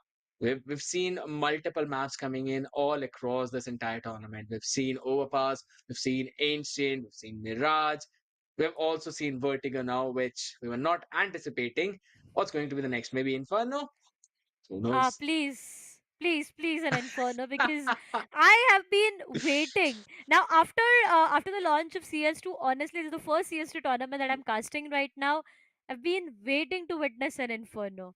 I haven't casted one single Inferno in my entirety of CS2 career casting right now, and I want to witness us. I want to witness an Inferno whatsoever, because I remember whenever I used to talk about the CS:GO times, Inferno would have had my heart. That's all I could say. Completely loyal towards one single map, and that would have been Inferno every single time. So, if by any chance it's gonna be Fight for Fame and the sides of Hariom Esports fighting it in the map of Inferno, I'd be more than happy to cast it. But for now, let's get going towards the scoreboard as well. 13 to 11 from the sides of ROG Academy and Team Khatarnaak. But Seek is on fire today. 23 kills is what he has under his name, and with the op shots that he has connected, his aim seems to be phenomenal. On the other side, we have AXN as well, though. I have to give it to AXN being the Top top fragger fragger? in his entire team. In the entirety of these 10 players, though, 25 kills, 18 deaths, and the 44% of an headshot rate. And I'm also looking at Chet, right, with 73% headshot ratio. Look at Smoke. He's got 10 kills and 90% headshot pull. That's Yeah, crazy. That's absolutely crazy. So you already know that, all of these players, they have that potential. They can go in for those crazy plays. They can go in for those perfect aim coming in. But it always comes down to those positionings and the adjustment. AXN and Seek, absolutely brilliant onto that one. Seek with the op, AXN with just his rifle plays has been absolutely outwardly. And on the back of that, Seek making sure that ROG Academy are able to cross that line, and they're the ones who finish first. Khatarnaak almost catching up to them, almost, and that is when yeah. they've been in the lead for almost the entirety of the game. Till they were on the round 10, they were the ones who were on lead. But after that, ROG Academy were like, all right, this has been enough. Now we're going to move forward. We will take those rounds from them and we will end the half right here, right now. Could be as close as possible, but there was just a perfect game. Either ways, we've been talking about this game a lot, right? And we've seen the Yeah. scoreboard as well, how well these players have been making those shots. But one of the most important thing was also the teamwork, which we'll probably see in the next two games as well, as Hariom will be getting ready to take it on Fight for Fame. But in order to watch that, guys, you'll have to make sure to stay tuned as we'll be going for a very short break of 10 minutes.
So after a lot of position adjustment, adjusting the chairs and our camera front Yeah. positions, finally Darshita is ready for the camera and we are live again, guys. You all are watching Lenovo and Intel presents Rise of Damn. Legion Kolkata.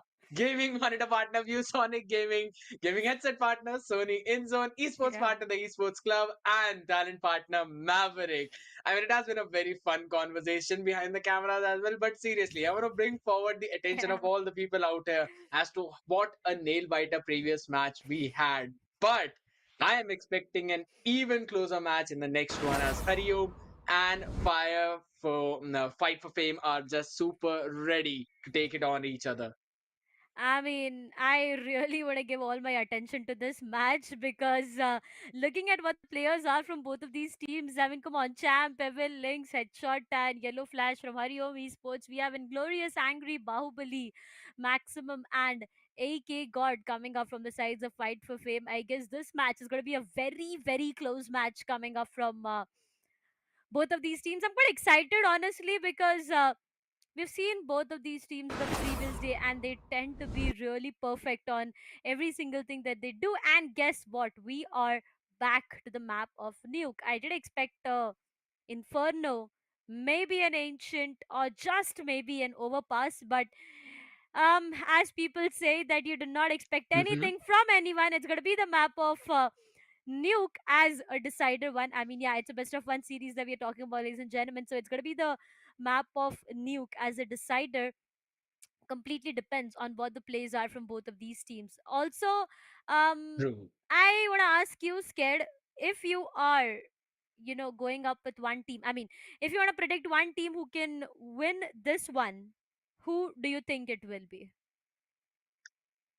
All right, just based on the way those previous matches had gone and seeing the team coordination and everything, I personally feel that Hariom should be able to have it in the bag because Nuke, as we've known about this map, it's a little CT centric map. You can say that defending is fairly easy. As on day one, when we saw Nuke coming up, we clearly saw how defense centric the lineups of both the teams were and Yeah. how it was just a sheer domination for all the people who were on that CT side. So maybe I'm expecting Hariom, since they're on the terrorist sides in the starting of the game, they'll probably get a few for 3 to 4 rounds, maybe five, and then would be able to just close it out.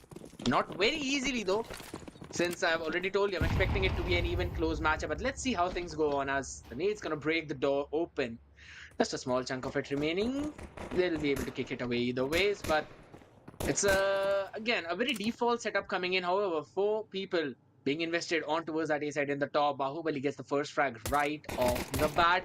The contact has been made yet again as AK God. He can try and take that fight, but he would not be receiving any success into that one as the execute has already begun. But they need to take care of the people towards Rafters as the spray down is right there. Inglorious still standing strong while his teammates take that trade. It's down to Angry, the last remaining member. And as I was already saying, Inglorious remaining. He was taken down Angry. Good for one. Takes links. Skull is out and he still needs to take care of two of those people. Does not have the diffuse kits. Needs to take that fight to them. Yellow Flash welcomes him with a bullet to the head. Wins the first round. Hariom Esports moving forward. Good start from the sides of Hariom Esports. It all went down to, Evil Prince getting denied in the initial stages itself and a perfect shot coming up from the sides of Fight for Fame, but that just not did not work in their favor as it all goes down to Hariom Esports having the very first one on board. But for now, Fight for Fame.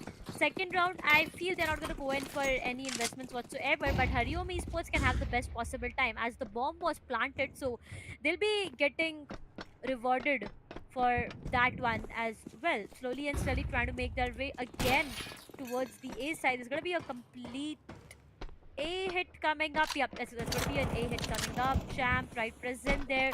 The weaponries look way too good. Yellow Flash getting the very first initial flag out of his name, and that's going to be Bahubali. Done for. Angry joining the same party. It all goes down to Inglorious. I did feel he might just take down one, but instant denial coming up from the sides of Lynx. Remaining players, will they be even able to deny one? Yes, they are. Lynx goes down. A perfect trade. And it cuts down Maximum. AK God falls to the same trap. A good round for the sides of Hariom Esports and a quick one as well. They just lose out one single player out there, but I feel that's completely all right. 0-2 to start things off, and a full buy for the sides of Fight for Fame. Absolutely. I mean, you always expect the team who gets the pistol would also get the anti-eco round for themselves as well. That's Yeah. exactly what's happened for AKs. Now they're already bringing forward. So, first gun round of the game, and now it seems that they're going to move towards the yard. That's where the aggression is coming in. There's no one to defend there exactly. As Champ jumps into vents as well. AK got good for a spray down. Good takes first person. Loses the flash as well perfectly. The smoke walls finally building up. They can try and cross towards the secret. Can AK get the spray in? Yes, he does. Get some chip damage. But only for Angry to realize that there's one person towards the vent. The control is going to be the name of the game. A lurk has been left on towards that top side. Angry has to take the fight. Goes in, wins that spray down. Champ has been taken care of. And it's a 5v3. Reinforcements been called as well. But my goodness, Yellow Flash just welcoming AK God out of that wins. Maximum in the meantime. Evil Prince is going to be his target. Yellow Flash low on HP. Headshot Special Weird. needs to be the one to take these fights and win these trades. They've only got just one person towards the B, right? So they can try and still take those fights as now the ramp control is also for Inglorious. That's Yellow Flash winning out against Angry. Control room taken care of. Headshot Special. Last man standing needs to win this 1v2. He can get the bomb down. The question is, does he realize that the rotation is already here? Both the doors being closed off as of now. Through the beacon. Maximum can try, and that's going to be the fight being taken. Bahubali wins it out, shuts them down, and the gun round goes for Fight for Fame. So Hariom would probably be dropping back to a broken buy. Just maybe. To start things off towards the outer itself, the smoke walls seemed to be perfect to make their way towards the secret, but that just did not work in their favor because coming down from the sides of AK God, the spam inside the smoke was way too good to, give a lot of damage to all the players from the sides of Hariom Esports. Now, what has happened has happened. It all goes down to economically a bit weaker round and in terms of numbers as well, as Yellow Flash will be the very first one to get denied on the smoke gets taken down. Four remaining players, not the best of the weaponry to capitalize on to probably the last full buy that they have for themselves, because after this it's going to be pure silence and a lot of sadness. AK got the best possible angle, touchdown links, might be one more headshot special on the other side gets denied first. So again, it's the size of Hariom Esports who do not have the numbers for themselves. It's just two remaining players. The execution might just make its way towards the B side, but either ways, even if they go towards the A, they need to, face three players towards the B side, the B bomb site. They need to face two. So it's going to be very difficult. And looking at the health of Champ, he's down to 29. 82 is what is for Evil Prince. So I Mm-hmm. feel saving what they have might be a better option out here. I mean, yeah, that weaponry can True. help them get something better. And Glorious's position Oh. might not be anticipated. It is, but still, it's gonna be Inglorious who comes up on top. Last remaining player, Champ, good for one. Yes, he is. Inglorious gets denied for 17 HP. Is all he is onto right now. A 1 versus 4. Trying to save the weapon for the next round. Gets down Angry. A perfect bullet onto the skull of Angry. But still, the job is not yet done. 15 seconds he needs to survive so that he might just get the weapon. The fragment is perfect, but right now is almost towards the outer, trying to make his way towards the spawn so that he can get himself so safe. But more or less, it's going to be an equalizer coming up to start things off. It was Hariom Esports The for two hunting. rounds consecutively. They are hunting him down, but it does not matter, as it will be Fight for Fame for the second round. And also, the hunt did not work in the favor of Fight for Fame, as the last remaining player was able to get the save done. 2-all for the start. Yeah, and both of those gun rounds have been won by Fight for Fame, right? So they've been doing perfect into that one. Let's Yeah. see how it eventually ends up in this one. Oh my god, that frag actually already got half HP from Evil Prince, and he was shut down as well. The spray down is also brilliant. Maximum just holding the angle with those two containers. Yellow Flash can't do anything apart from the fact maybe just wait for Hariom to probably try and find a few more frags. Fight for him are just not pushing. And they're just trying to wait to find some aggressive play or some misplay. That's going to be a super long range fight, probably in the outside. Nope.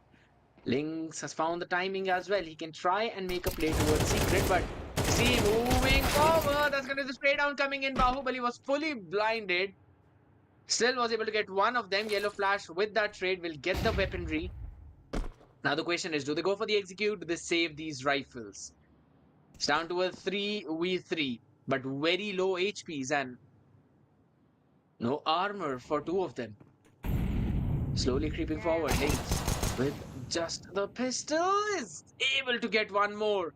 Down to a 3v2. This eco round is looking perfect for them as now they've got the ramp control. So they can go towards the B side. They They'll definitely be can make their welcomed way by towards the Inglorious B in the side. control room. But Oh you know what the point my is? For god. now, they are not really up. Like 18, 24, and 20 is what the health looks like. A 1v3 doable if they tend to peak together. But are they anticipating Inglorious in the last position? They know that there is going to be Inglorious as soon as he shuts down Champ. It's going to be Yellow Flash who finds the perfect trade out there. And finally, Team Hariom Esports, they get the best of that round. I have to give it to Lynx, honestly, because the way he shut down AK God out there.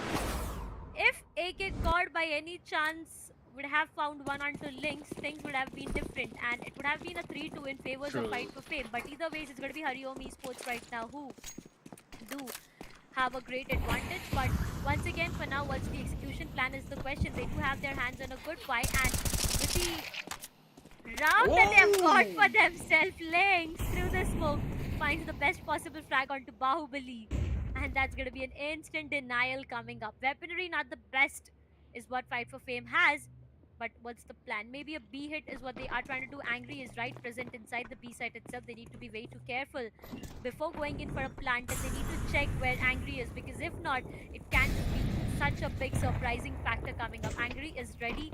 He's right present. The patient might just play a big role out there. Just for one. Yes, that's all he has. Headshot special goes down. AK got one last remaining player. The bomb gets planted, and now it's all about the post plant scenario. AK got trying to enter 1v1. 1 or 1v1, which is way too doable. But Evil Prince, he needs to be careful. Slowly and steadily trying to creep his way inside. No defusal kit whatsoever. The best possible positioning to walk inside with. Comes out of the smoke. It gets denied for. And that's gotta be Evil Prince who finds the best possible frag. 2-4. Hariom Esports, they almost lost the round, and still Evil Prince managed to get it back. Angry, I mean, that was the best possible position he had. He voted one. AK God was able to get it down to a 1v1, but it all went down to Evil Prince and the clutch. Absolutely. Now, honestly, the last time that we saw Fight for Fame, it was back on Mirage. So I still remember the 10-2 CT half that they had, playing Yeah. picture perfect. But this one looks a little too wobbly. And I would still say, I personally feel that Hariom Esports are doing a stupendous job into making sure that Fight for Fame are not able to guess where the positioning will be. Champ quickly gets one on Bahubali. It's down to Eco, so Fight for Fame, I mean, they'd probably be happy after getting a couple of frags out of this one. Champ gets two, tries to go for the third one as well. Get a pistol in hand and is good for three of them. That is absolutely brilliant, denying the weaponry. But Angry, he can try and get the back of his head. Might be an ace. No, maybe. Could be, could be. Bomb has already been planted, so he'll probably try and get one pick onto him and maybe save that weaponry. It should give the sound cue now as he drops into the vent, goes in, takes a quick fight, gets Headshot. quickly finished off as well. Headshot special. Wasn't a headshot though, but still wins the round for his team. Yeah, he definitely does. Hariom Esports, I mean, Champ. Perfectly. Just justifying his name out there. Look at those frags. The last one went down to a pistol AK God, and that was a perfect bullet into his skull directly. Instant delete. 2-5 is what the scoreline looks like with now. Fight for Fame, they did get the best of 2 rounds after the anti-eco coming up from the sides of Hariom Esports, but that's about it, because after that, it's been all about Hariom Esports getting frags back to back for themselves. Stuns are definitely perfect, but for now, plan of execution is the question. Good buy round. I mean, yeah, it's a buy round coming up from the sides of Fight for Fame. They did compromise a bit maybe onto those utils, but for now, it's going to be Yeah. completely fine. On the other side, Hariom Esports, they have the best possible, buy to work for themselves with. Evil Prince does have an op though, which might just be a bit vulnerable if only he's not able to connect those shots. But if he's feeling himself again and is able to hit those shots perfectly, then it's going to be way too deadly for the sides of Fight for Fame. For now, executing towards the A might just be way too vulnerable. I mean, looking at the positioning being hold from the sides of Fight for Fame, it's going to be way too difficult. The trades might just be so Line up. perfect. So the flashes on point, flashes will come and they are trying to enter the side from every single possible angle. But as I said, it's going to be way too difficult. Inglorious 3K before he gets taken down. It all goes down to one last remaining player who goes down to the hands of Maximum. And as I said, executing A might just be way too difficult for them, and that's gonna be the thing. Inglorious converted 3 before he got taken down, and that's a lot of damage. Hariom Esports lost that round. They're gonna be still way too stubborn on investing onto that op though. I mean, yeah, I'm having double thoughts, but let's see how it pans out for them. If Evil Prince wants to play on towards the outside or maybe that specific area, he can try and get one or two of those picks. So that could work. However, this long range fight, Lynx wins it out. He's like, I don't need an op in my hand. AK is all that I've got and is all that I need. Wins that fight and now threatens a push towards the secret as well, because you can look at the B side, it's entirely empty. Just Angry controlling the ramp position, and no one would have an idea that people are executing towards that one part. Inglorious, though, again holding on top of the hut. Hariom seems to be stubborn onto that approach. They want to go in for that execute yet again. And they were brutally shut down onto that one by just 3 people. So I don't think so if that is actually going to be a good idea. As of now, Yeah. 3 M4s to work with. But on the other hand, having AK's Galil as well, didn't go to spray down yet again, connecting perfectly. AK God just showing his skills. And Inglorious over the top of the hut. Gets that perfect shutdown. Evil Prince though, with that op, gets one. But that is all that he could manage. And his last man standing as well. I don't think so how much can he get, and he gets one more in the meantime. Does he anticipate this reposition? That's the question. He does! He gets 3 of them! But this lurk could be everything. Angry. He can try and find the timing onto this one. Just waiting for the sound cue of the bomb to be planted. He'll probably move out then. The question is, who is going to remain patient? Does he have an idea?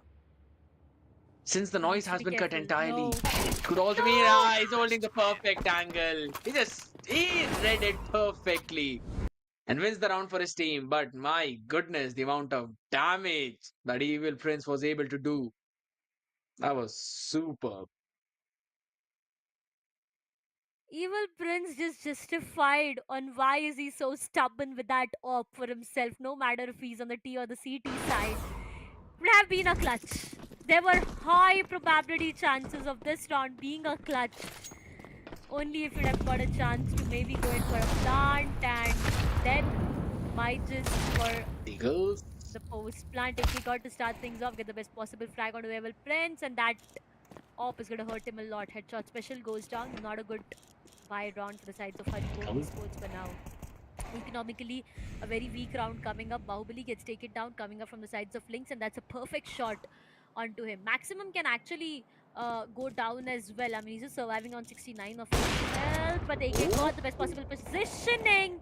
That's a shot, but that's a lot of problem. Lynx, he's been sandwiched into 2 corners and had nowhere to run. So one No last way. there, yellow flash gets taken down, and that's gonna be a 5-all equalizer. 5-5 on both the ends, but again a full buy for the sides of Hariom. So let's see if they are able to take the advantage or it gets snatched away from the sides of Fight for Fame.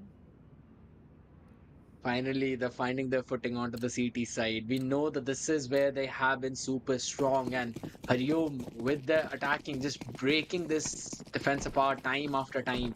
It's been working really good for them. However, just the previous one, it was a save. Right now, again, AK is in the hand. B has been weak multiple times, so Hariom can definitely try and work their way towards that. Lynx, realizing that, moves towards the secret as well. Now the question is, will Hariom follow it up with a B plant? Since only the ramp was being controlled by Angry, and he has now moved forward as well. And yes, Hariom seems to be going in towards the B side as well.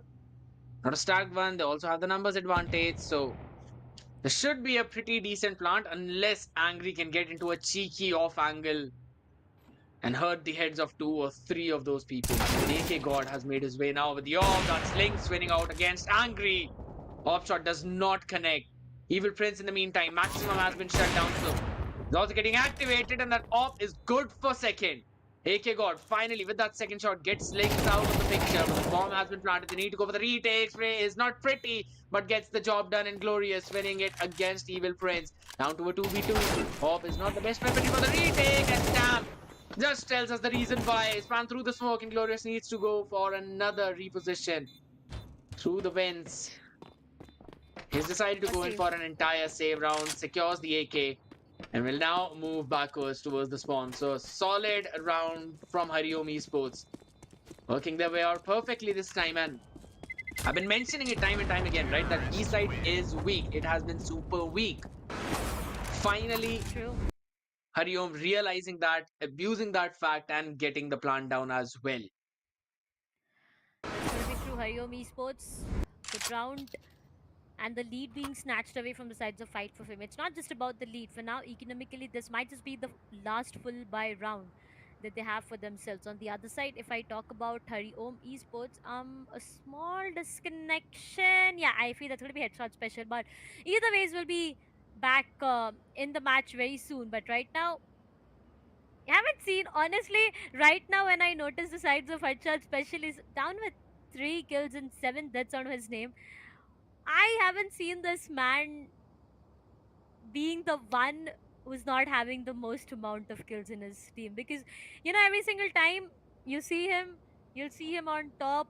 Mhm. Yeah, sometimes he tend to go in for those solo fights and he does win it away from his team, trying to make some different plays out there, something out of the box, and that's where uh, there are times when he's able to clutch it out for his team. But on the other side, Fight for Fame, all these players, you cannot just take anything away from them because they are fighting for everything that they can. They are trying their level best. This is a close match, and this is the last round before we go in for the other half as well. Both of the teams are going to have their hands on a full buy though.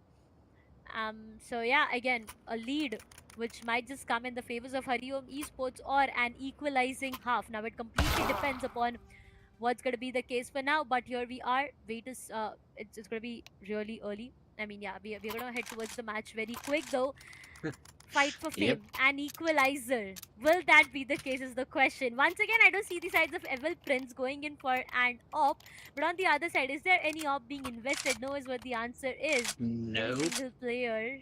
I mean, yeah, no op whatsoever. AK God has been really good with the op for himself. The way he's been hitting those shots, it's looking great. But Evil Prince, for the no scope in that one round and a 3K, I have to give it to him as well. Absolutely. And since you already mentioned about headshot special, right? That he's Yeah. not having a good day, not feeling himself in his shoes. I mean, the last Yeah. time we saw him performing miraculously was back on the map of Ancient, if I'm not wrong, and he was looking super solid onto that one. So maybe Nuke is just not his cup of tea, or maybe being on the terrorist side is not what he's looking for. But that's gonna be the spray down coming in. Angry wins it. Lynx shut down, pushing through the smoke. Punish for that one, and look at that Bahubali doubling it up. However, trades are right there. Evil Prince quickly trying to equalize the number down to a 3v2. I mean, of the 10 people we had on this map, in the first few seconds, we've lost 5 of them. So, Yeah. yes, still, Fight for Fame being favored in those numbers. And in terms of positioning as well, Hariom Esports, they need to find something. Secret is again where they are looking, and that is where the defense is weak. Maximum holding that ramp, slowly moving in towards the B side. They have an idea that this might be a lurk. That's a good shot from Evil Prince, and Glorious was just not ready for the op. Gets taken down, and it's now the turn of Yellow Flash to probably try and make a play. Fight for Fame have shown aggression, So this time he's just holding the angle of the silo, trying to figure out if someone is actually there or not. But the question is, will AK God find a timing? Still holding on towards the A side, while B is being controlled by Maximum. No. That's going to be the peak timing. Evil Prince, he can try and find something, maybe. You've got no sound cues, no info whatsoever. AK God now, right? I guess the decision has been made with the spray, and the peak time has been brilliant from this guy. Gets the double and wins the round. So it is the equalizer that you were looking for. It definitely is an equalizer that we are looking forward to right now. Both of the players just tend to line up in the same line of fire, and they did went down, but 6-all scoreline to start the very first half itself. It's just so rare, right? I mean, we've been witnessing a lot of CS2 matches recently in this Lenovo and Intel Presents the Rise of Legion Kolkata. We haven't seen a single 6-all equalizer, not even one match where the very first half went in True. as a 6-all equalizer. Every single time would have been a 9-3, a 8-4, or a 7-5. That's about a 10-2 as well that we did witness. So yeah, the first time that it goes so close, where we do have a 6-all equalizer coming up. But now, coming down to the second half itself, it's going to be way too important for every single player to step up, because we are going to see the sides of Hariom Esports on the CT side, and that's where every single player needs to step up. The duels they go in, they need to win those to get the best possible outcome. Fight for fame. Let's see how it pans out for them as well, because site execution, planting the bomb and Mhm. then not letting the CT side defuse it. There's a lot of responsibilities that they have on their shoulders right now. Diffusal kit, yes, it is invested onto in the first round itself from the sides of Yellow Flash. And the door Okay, opens up CP. just to get two players getting taken down. Evil Prince, good for two. Angry finds one more. A lot of numbers being denied on two, but that's not yet the end, because you know Angry, and you know when he's furious, he's not going to stop.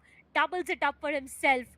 A 2 versus 2. Towards the outers, Yellow Flash, he needs to find the strike. If he gets taken down, it's going to be difficult. He does.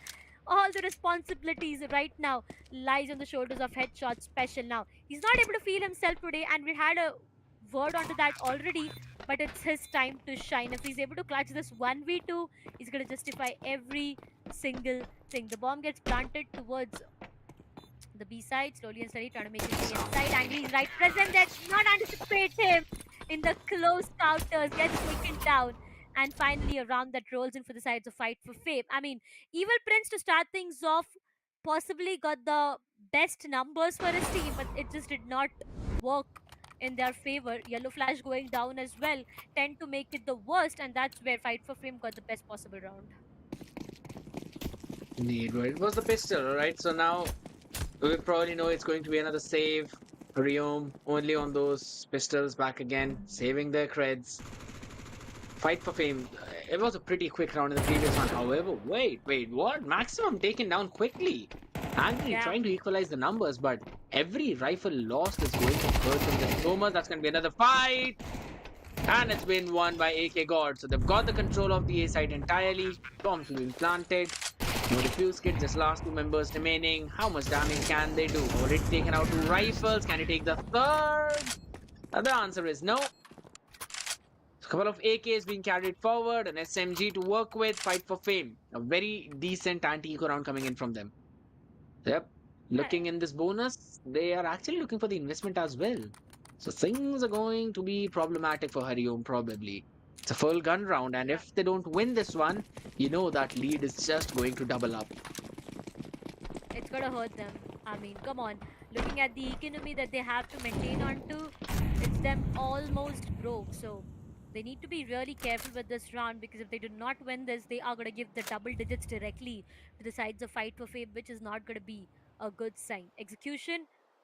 Look at how Fight for Fame are demanding the map control right now. Evil Prince. The initial contact comes in and he gets taken down. A perfect trade coming up from the sides of Champ as Bahubali gets denied for links. Do not force this fight. He What? does, and still finds one onto AK God right from the secret to up in the air. That's where the player was. And the numbers have fall down for the sides of Fight for Fame. Also, and Glorious, look at him surviving on what, 14 of his health. Probably not the perfect way to survive onto 1 minute remaining. Let's see what the plan is like because they need to get the side control and plant the bomb as well. But looking at what the sides of Hariom Esports are doing right now, it just seems to be so difficult for the sides of Fight for Fame to even capitalize onto the side slowly and steady, trying to make their way maybe towards A, just maybe. But right now, towards outers is where I do see them taking the sweet time for themselves. I mean, yeah, they do not want to over exaggerate. Yellow Flash knows there's a Oh my player, but god. Lynx will possibly shut him down as well. Good for two. Lynx triples it up. That's going to be a 3K coming up for his end. Champ good for one, and the last frag goes in his favors. Hariom Esports gets the best possible run, but I have to give it to Lynx. The way from the secrets he came out to take one player down, there was the best possible frag in the entirety of that round. I still want to know what Lynx has eaten after that break, right? He's Yeah. been winning all these long range fights, like he's got an op in the hand, and he's doing that with an M4. Just perfectly using that gun to the best of its advantage, and there we go. Boosted up, 1% off angle. Probably not going to be anticipated though. Champ taking care of Bahubali in the meantime towards A main. Outside is where the fight was being taken, and the fight being lost for Fight for Fame. So this should be an equalizer round coming in. For Hariom Esports, that's another pick. It's down to the last two members. Should not be any more difficult. Uh, I don't know if this angle should be anticipated. No, he actually sees it! Headshot special taken down in Glorious. Will he get the weaponry upgrade? I don't think so. Tech 9 in the hand. That's Inglorious taken out. Lynx just shuts both of them down, and all the hopes for any more damage onto Hariom. That's Fight for Fame now. Back to dead even, round 8 and 8. They'll finally have the full buy to work with, but Hariom finally getting their engine started on this defense.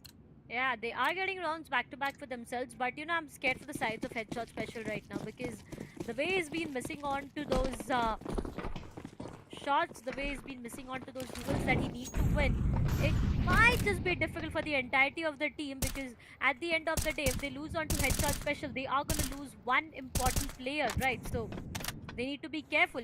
Either ways, we have seen him fragging out priorly. We've seen him being on the top of the chart. So today it just might be a bad day or maybe a bit of panic. I'm not really sure on what it is, but something seems to be really wrong. 8 all is what the equalizer is. AK Cord goes in for the duel, gets taken down. Angry, a perfect trade. It's so difficult to deny Lynx. I mean, every single time you see that, how difficult it is. Champ, the best possible position. He needs to find one, but he'll be forced to go back. Yellow Flash gets taken down. Hariom Esports, they've lost their numbers. And now it all goes down to an A execution being made. There's one player yet. I mean, look at that one player who's still waiting for that right opportunity. Angry. As soon as he goes down, that equalizer. Coming up a champ. He just took a lot of time out there to come out, and that's where he'll be denied completely. Evil Prince and Headshot special. There's a lot of responsibility that they do have. Headshot gets taken down. It all goes down to Evil Prince. The door is Oh my open. god! And right behind the back, Evil Prince is good for the second one as well. That's perfect timing. Maximum shuts down Evil. Again, an almost clutch coming up for his end. Over and over again, that's been the case. Evil Prince, the way he just took down that one player who was Jeez. standing behind the door. No way! There was an almost clutch. I mean, no matter how much I emphasize on the fact, but the most hurtful word in the English dictionary is gonna be almost for him right now. Tactical timeout coming up from the sides of Hariom Esports for now. That was so close. That was super close indeed, and it's basically been what, two times already that he Yeah, with almost an brings op. his team out of the clutches of defeat only to fall back into them again. Eh, Either Ouch. ways, you already know that he's That, feeling it, right? So yeah, even that if you that look at statement is Lynx, gonna hurt him a lot. all right, well, you know what's gonna hurt them a lot if Fight for Fame wins this one. So maybe they'll Yeah. probably try to just readjust a few more things. On this defense, they're doing pretty decent, but just losing on to a few of those gunfights as this one is going to be messy. The way 1-for-1 trade coming in. Position not anticipated. Yellow flash finishes off Bahubali. 3v4. Numbers in favor of Hariom. We've seen this, but this time, Fight for Fame slowly creeping towards the secret. Maybe not. Want to take the fight to A main and then execute the A side. Will the position be noted? Yes, it will be. As Angry and Akigod winning out their individual fights onto the site and should get the bomb down now. Up in the hand of Lynx. How much can you do? Bomb has been planted. HP being chunked away by that frag. Smoke on his face. Evil friends in the meantime. With the op, can he get the pick? That's the question. Moving out of the hard position should be noted. Spray is there, Inglorious. Now has the idea, should not give him any peek. While on the other side, team is just creating a perfect crossfire setup and Lynx could not do anything but move out with the M4. Tries to get some damage. Finishing off Angry. Can AK God survive? That's the question. Maybe the bomb impact would take him down. Maybe not. Yeah, he's in the safe distance. That's going to be the rifle carried forward. Lynx, the only one with that. And rest of his team do not have the creds for a full by now. Fight for Fame, just slowly creeping ahead. And this spacey hit was basically not anticipated by Hariom Esports. That's gonna be true. Lynx does have a weapon to work around with, and I feel that's probably the best possible player that you have an weapon onto, because every single time Lynx has went in for a fight, he wins it. Now even in the previous round, they could not get the round for themselves, but as soon as Lynx found one, I mean, on the name of exit frag, I would say he did find one. But as soon as that happened, you saw the sides of Fight for Fame running away. They knew that they had to manage the economy, and if they get taken down, it's just going to be so difficult. On the other side, Hariom Esports have Evil Prince.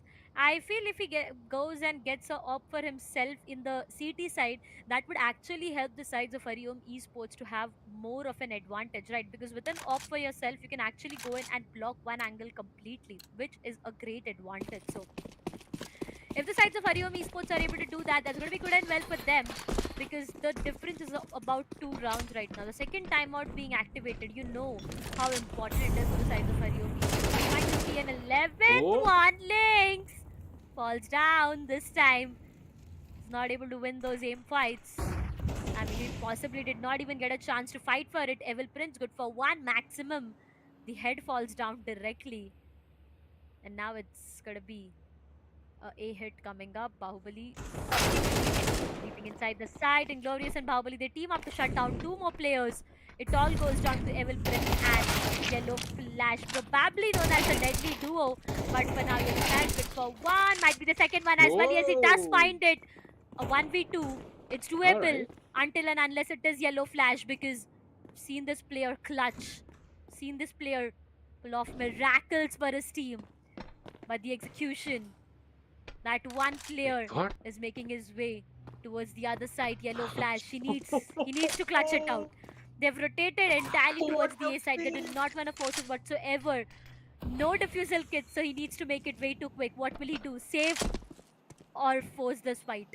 Maybe try to take one player down, but the smoke is going to prevail a lot of information for him.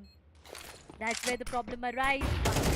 Perfect it is. Tries to run back. Inglorious shuts down Yellow Flash, and the hopes of the clutch goes into vain. 11-8, slowly and steadily. Fight for Fame are winning everything that they want, and it's not looking good. Hariom Esports, they probably have the last buy for this entire match, and if they lose on to this round, it's going to be done for, because Fight for Fame will be at the match point. Economically, a lot of damage will come on the sides of Hariom Esports, and they won't be able to take it further anymore. Indeed, match point is going to be the name of the game for this one round specifically, as the fight can be taken towards the garage. You already know if in case Lynx speak that angle, he'll be welcomed with the op coming in from EK. I don't think so. That should be a good decision coming in. He still wants to hold in that angle, as already a few smokes coming up. It's gonna be the spray down. Ooh, Links Lynx. down to 13 HP. Someone needs to bail him out as he'll be hunted down. Molotov in his feet. Tries to get a pick, but Inglorious shuts him out. Himself now falling on to 13 as well. Secret still being controlled by Evil Prince. Headshot special in the meantime. Slowly creeping away. The entirety of the yard outside. Just the home of Fight for Fame. That's going to be sprayed on Bahubali yet again on the utility of Inglorious. Yellow flash though. Good for a quick trade, but it's still down to a 4v3. And it's as difficult as it gets. Unless Evil Prince manages to get this pick, as Secret is what Angry is trying to look for. And that's the perfect op shot that you've been waiting for. Down to a 3v3. Inglorious low on that HP. AK with his own op now trying to make a play off of that. Now can they find Yellow Flash? Laying on the backside, gets one. Pretty good for one. Tries to take the second as well. He is just superb onto that. And headshot special joins the fight with him. And they finally managed to get a round for themselves. 9-11. And on the back of this shot, Evil Prince, just a perfect play. Not fumbling whatsoever. And headshot special finally stepping up as well. Along with Yellow Flash. He needs to. He needs to. At this point of time, his team needs him the most. He needs to step up so that Hariom Esports, they can go in and cover the gap that they have on the sides of Fight for Fame. It's yet doable. One more round. Bahubali to start things off denies Evil Prince, and that's going to be an op denied, which is a big, bold statement. Slowly and steadily, once again, falling down. Got Champ. He needs to get one, at least one, or at least save himself. Headshot special, and Lynx, they team up to get two for themselves.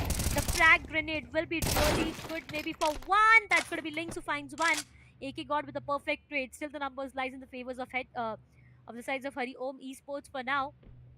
Trying to make their way. I mean, that's a split though. Both the players coming up from the sides of Fight for Fame have different angles being holded on to. Champ shuts down AK God, and now it all goes down to one last remaining player. Maximum does not have anything to play around with though. That's going to be a deagle, and the bomb that he has. Let's see, even if he is able to convert one, it's going to be more than enough. I mean, yeah, economically that might just be a bit of damage for the sides of Hariom Esports. But will he be able to do that from outside? Maybe there's one player so close towards the A. Even if he tries to enter, it's going to be so difficult. But you know, the fact that Hariom Esports, they are not just going running like headless chickens trying to find that last player. Yellow Flash possibly at the best angle. Shuts down the last remaining player Maximum and gets the double digit on board. Hariom Esports, they know how important this is now, right? You saw a 1v3, yet they were what they were doing. They're just waiting back, holding off their position. So that's where you know how important this is going to be. Hariom Esports right now, they have the best possible advantage of taking it to an equalizer, because look at the economy for the sides of Fight for Fame. They have nothing. It's looking so sad. Absolutely, and this is literally, just as you mentioned, the best chance for Hariom to probably equalize. Going for the long range spray down. They can get a 1, 2, not that pretty. Bahubali Maximum still hurting their economy as much as they can, as now Lynx taking the position that his teammate fell onto. Champ in the meantime was also able to shut down Bahubali. Inglorious just tugging his tails, running out of there, going towards the outside trolley. Will look forward to go towards Secret and get the bomb down, because that's the best possible scenario for him. Unless, of course, he flips a switch into his head, gets a crack aim, and finishes off a couple of people. We'll just have to wait and see how that happens. It's headshot special already moving through the ramps, taking control of the B site as well, but Inglorious. Huh. Alright. This one's a little too curious, as he tries to explore as much of the CT as possible. Wants to go Maybe. in through the ramp probably and not taking the secret route. Now that is something Headshot Special might not anticipate, though he's still looking at the same angle. This fight should be won by headshot. Special shot being taken though. He's down to 43 HP. Utility is being used. Flash. Brilliant. Tries to go in, take the first person out. No, will he be able to do that? Yes, he definitely will be. Inglorious. Trying to get one lucky shot onto his head, running and gunning. Did not help out. And that's the equalizer. On what cost? But again, they've lost two of their players, so they need to reinvest onto every single thing. Now it's the run for match point, ladies and gentlemen, on who is going to hit the match point first. Will it be Hariom or will it be the sides of Fight for Fame? Both of these teams have tried their level best. 5 AKs being invested for the sides of Fight for Fame. On the other side, Evil Prince will be still holding on to that top, and we know he's been able to hit those perfect shots when it comes down to him and his op. So let's see if this love story still remains the same or there are issues in that as well, because if that is the case, it's gonna be so difficult. For now, True. towards the outside, I do see them maybe trying to make their way towards the A side. They're sticking together, they're taking their own good sweet time. Mortal is perfect. Evil Prince, even if he's able to convert that one frag, it's gonna be more than enough, more than enough. It's gonna falter down the numbers for the sides of Fight for Fame, and that's enough, right? So let's see what the plan is like. 1 minute remaining on the clock. Not really sure on what the execution will be like, but they are still waiting. Maybe the last 30 seconds execution that might just roll in towards the A side. Now they have a lot of information to work around with.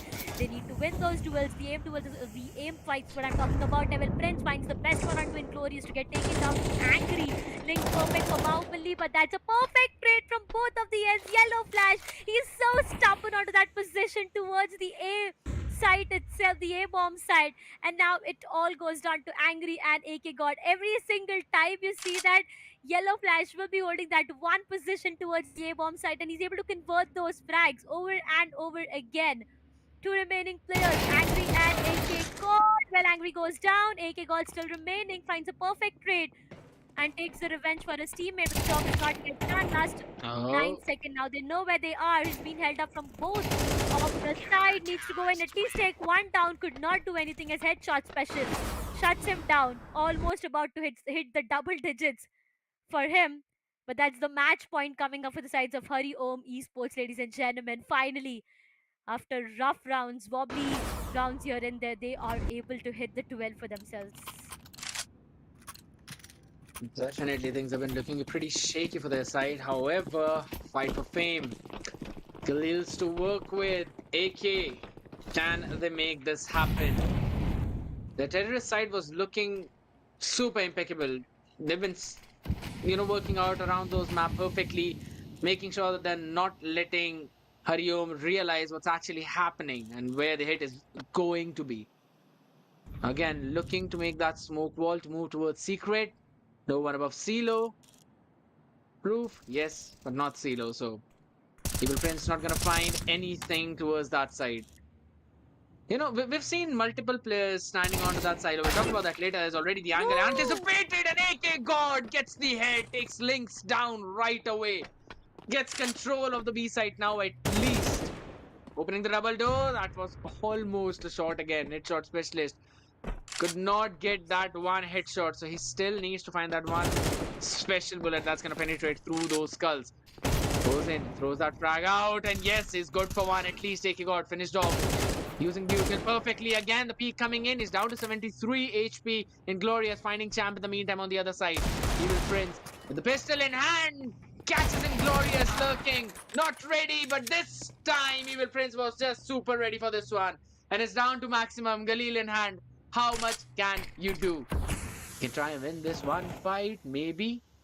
Yep, he's won that. Evil Prince been taken care of.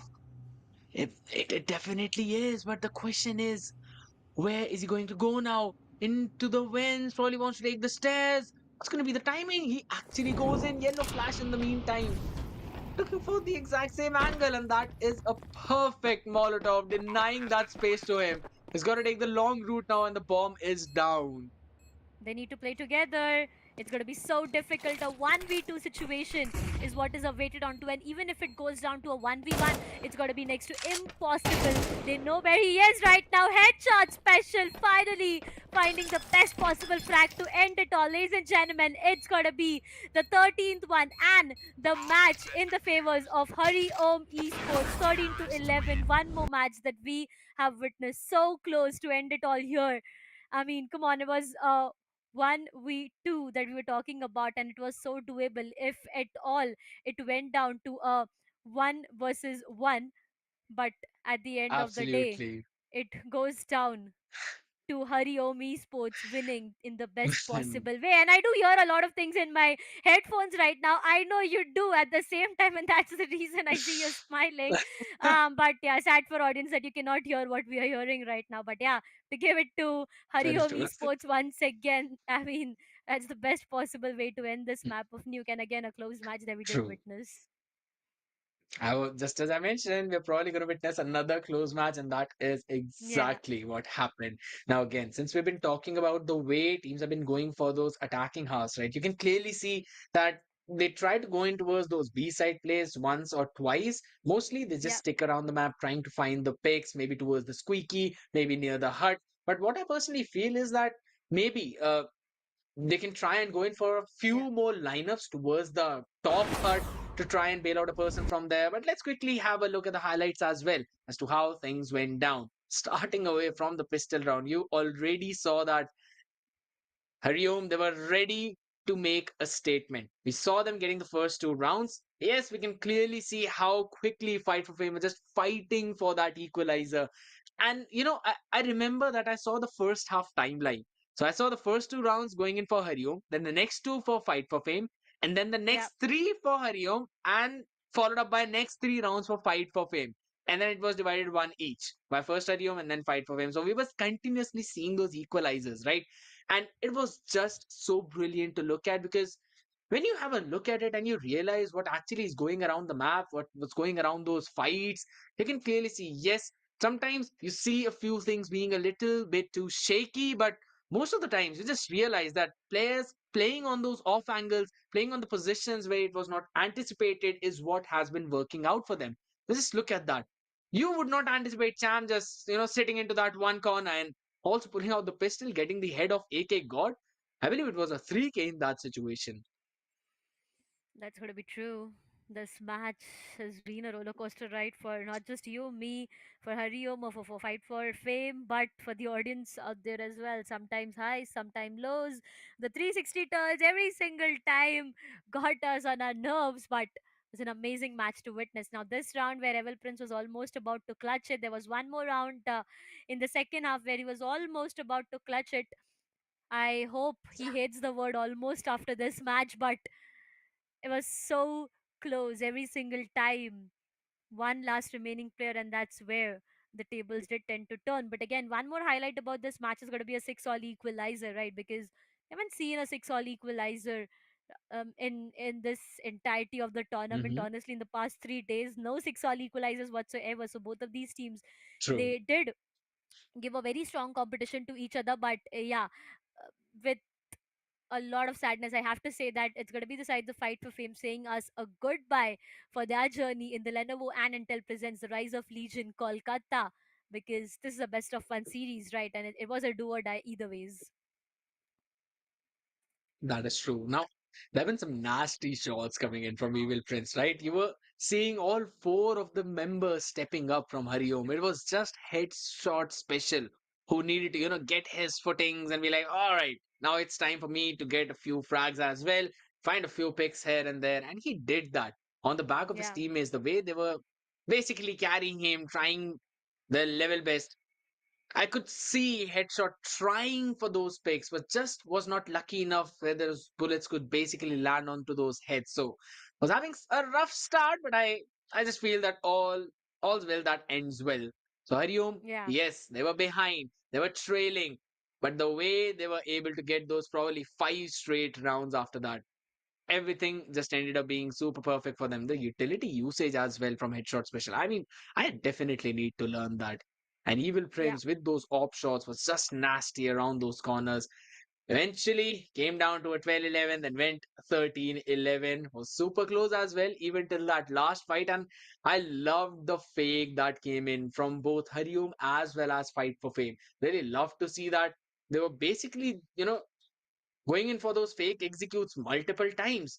Not as much as you would still want to see, because that would create a doubt in the minds of the defenders. But still, yeah, there were possibilities. You could see them rotating one or two members off towards the other side, making sure that everything's covered properly. But those gap in the defense was where you can, try and brutally punish your opponents. That is something that I personally feel that when Fight for Fame were on that attack, were finding very well in those starting few rounds. But after that, they just could not figure out what the defensive setup from Hariom was. And it eventually ended up being Hariom's round one after the other, and them winning on those duels as well. It was just brilliant. And if everyone's wondering why you are watching the highlights again, we're just waiting for the scorecard to be perfectly filled up with those numbers, correct numbers. Don't want to see the 35 deaths previously. So, yes, we'll be making the data and we'll be bringing it in front of you in just a few more minutes. In the meantime, just quickly have a look as well over these perfect frags. I mean, that's one thing I'd really need to learn, especially the util usage as well. Yeah, I mean, I can help you out with that because I've been really good with CS2 these days. But yeah, anyways, that's a thing we Uh-huh. might discuss post this. But for now, the way both of these teams have tend to just be so perfect with every single thing that they did. I mean, I have nothing more left to say Yeah. because every single time I see those matches, I mean, I see those perfect frags coming up, the almost missed clutches. It just kind of breaks my heart. But either ways, right now we are on the scorecard 20 plus kills for three players on the sides of Hariom Esports, 22 for Evil Prince, Yellow Flash with 22, and Lynx with 20, Champ with 18, and Headshot Special with 11 out of his name. On the other side, we have Barubali with 19, and Glorious with 18, Angry with 17, AK God with 16. Maximum, if you would have a 15, I would be really happy, but that's completely all right. 9 for Maximum as well. But look at Angry. 94% of headshot rate. I mean, what? 94, that's so huge. I really hope that we've got this mode wherein we bring all the teams who've participated in ROL, and we take out all the players who had crazy headshot ratios, Headshot, maybe above yeah. 90. And yeah, and then we have a match of them. Just a recreation match. It's gonna be super fun to watch either ways. I mean, all of them just hitting those heads, crazily breaking those skulls, and having 17 frags as well. It was perfect. It was literally perfect. You can clearly see he was doing a super amazing job. However, it all came down to those team fights, eventually ending up in the favor of Hariom Esports and them Yeah. winning it out, closing things off at 13-11. Oh, I mean, just as you mentioned, there's nothing much to talk about, but still, there are a few things, right? And one of them is going to be which teams are playing in the next one. If I'm not wrong, it's going to be Airavata taking on Re-wonation Esports. If I'm not wrong, I've read that name Yeah. correct. Please do correct me if I'm wrong. But yes, that's going to be the matchup. And now I know you've been looking forward to it. You've been watching Airavata since a long time, and they've been in the CS Yeah. scene for a very long time as well. Super experienced team. While on the other side, we've got the underdog team. So it's again going to be an experienced team up against the underdogs. Really want to see how it eventually rolls out. Yeah, that's gonna be true. I mean, Eravata Esports and Revenation Esports. Honestly, Revenation Esports is that one team that would be a bit new for me and a big of a surprise as well at the same time. But if we talk about Eravata, we've seen them perform and dominate for a long time now. So let's see how it pans out. But to see all these actions unfolding, we will be just taking a very short break, preparing up for every single thing. So we'll see you guys in a very short break. Until then, stay tuned. Hit the like button if you guys haven't, and we'll be back with this match in maybe 5 minutes. That's what Scared says. So yeah, we'll be back very soon.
shade.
Welcome, ladies and gentlemen. You all have been watching a lot of long ad breaks, but we are back again. This time, we'll be bringing you the third match of the evening. You're watching Lenovo and Intel presents Rise of Legion Kolkata with gaming monitor partner ViewSonic Gaming, gaming headset partner Sony, InZone esports partner the Esports Club, and talent partner Maverick. I'm just reciting all of that so that I can say that perfectly while at the end of the stream. And also, I've been learning to pronounce the name of the team Re-wonation, and after that long practice, we have finally learned it perfectly as they will be up against Airavata, and Darshita has a lot to talk about that. Yeah, I definitely do have a lot to talk about that, but right now I love the logos. First things first. I love the logos coming up from both of these teams right now. I mean, yeah, Aravata Esports, the team that we've talked about a lot. We've seen them play in the CS scenarios for a long time now. When it comes down to Revenation, again, as I said, right, it's going to be a surprising factor, not just for me, not just for you, but everyone out there. I'm quite excited to see on what level of competition they give to the sides of Aravata, and also on which possible map, because we've been seeing a two side Ooh. map over and I mean the two floors map over and over again, and I feel scared. Should have prepared for vertigo way too much today. I mean, yeah, I had the leave of preparing it during the break time, but Yeah. yes, the way your energy Yeah. went down clearly shows that you're not super happy about it. But either ways, we'll have to witness that. Those two different flows coming in just as the game won. We probably might see a close game in this one as well. As you mentioned, Airavata, yes, very well experienced. I mean, we've got some amazing players onto them. Antivirus, Virus, Assassinate, Sinister, Forza, but they will be up against a super lineup of Re-wonation, Fear, Yeah. Slayer, Killer, as well as Rodri and Ojaz. So it's going to be a close battle, and I am expecting the underdogs to show a delighting performance. But again, it is all going to come down as to who is attacking and who is on the CT side. It's going to be Airavata on CT, Revenation on the terrorist side. Let's see on that pistol round how things go down. As we've seen, teams love to play around the A side. Let's see if that's going to be the case. True though. I do see a bit of a changes made to the lineup of Airavata, honestly. I mean, I've seen Antivirus, I've seen Assassinate, Sinister as well. I remember seeing him play, but Star and Dream. Alright, let's see. On the sides of No worries this on the time. sides of team Revenation, for now it's going to be them on the T side to start things. Zov Dream is being brought down to the 16 of Fizel, trying to take one player down. Star did miss out on a few shots here and there, but is finally able to convert one. Dream finds one onto Rodri. Slowly and slowly, the entirety of Revenation seems to be falling down as it all goes down to Slayer being the last surviving player. A 1v5. It's an ace or nothing because it's still five players remaining from the sides of Airavata Esports. Now, what will he do is the question. Maybe walk up towards the ramp. But for how long will he be able to survive? Because looking at the positioning being hold from the sides of Airavata Esports, it seems to be so difficult. Assassinate shuts him down, and that's going to be a good first round for the sides of Airavata Esports with no player loss whatsoever. Absolutely. Playing it to utmost perfection, getting the full solid shutdown, and they've been doing a great. In the pistol round, we've seen them multiple times. They've shown great promises, even during the CSGO times. We know that this team is super experienced. They've got the idea of what they want to do.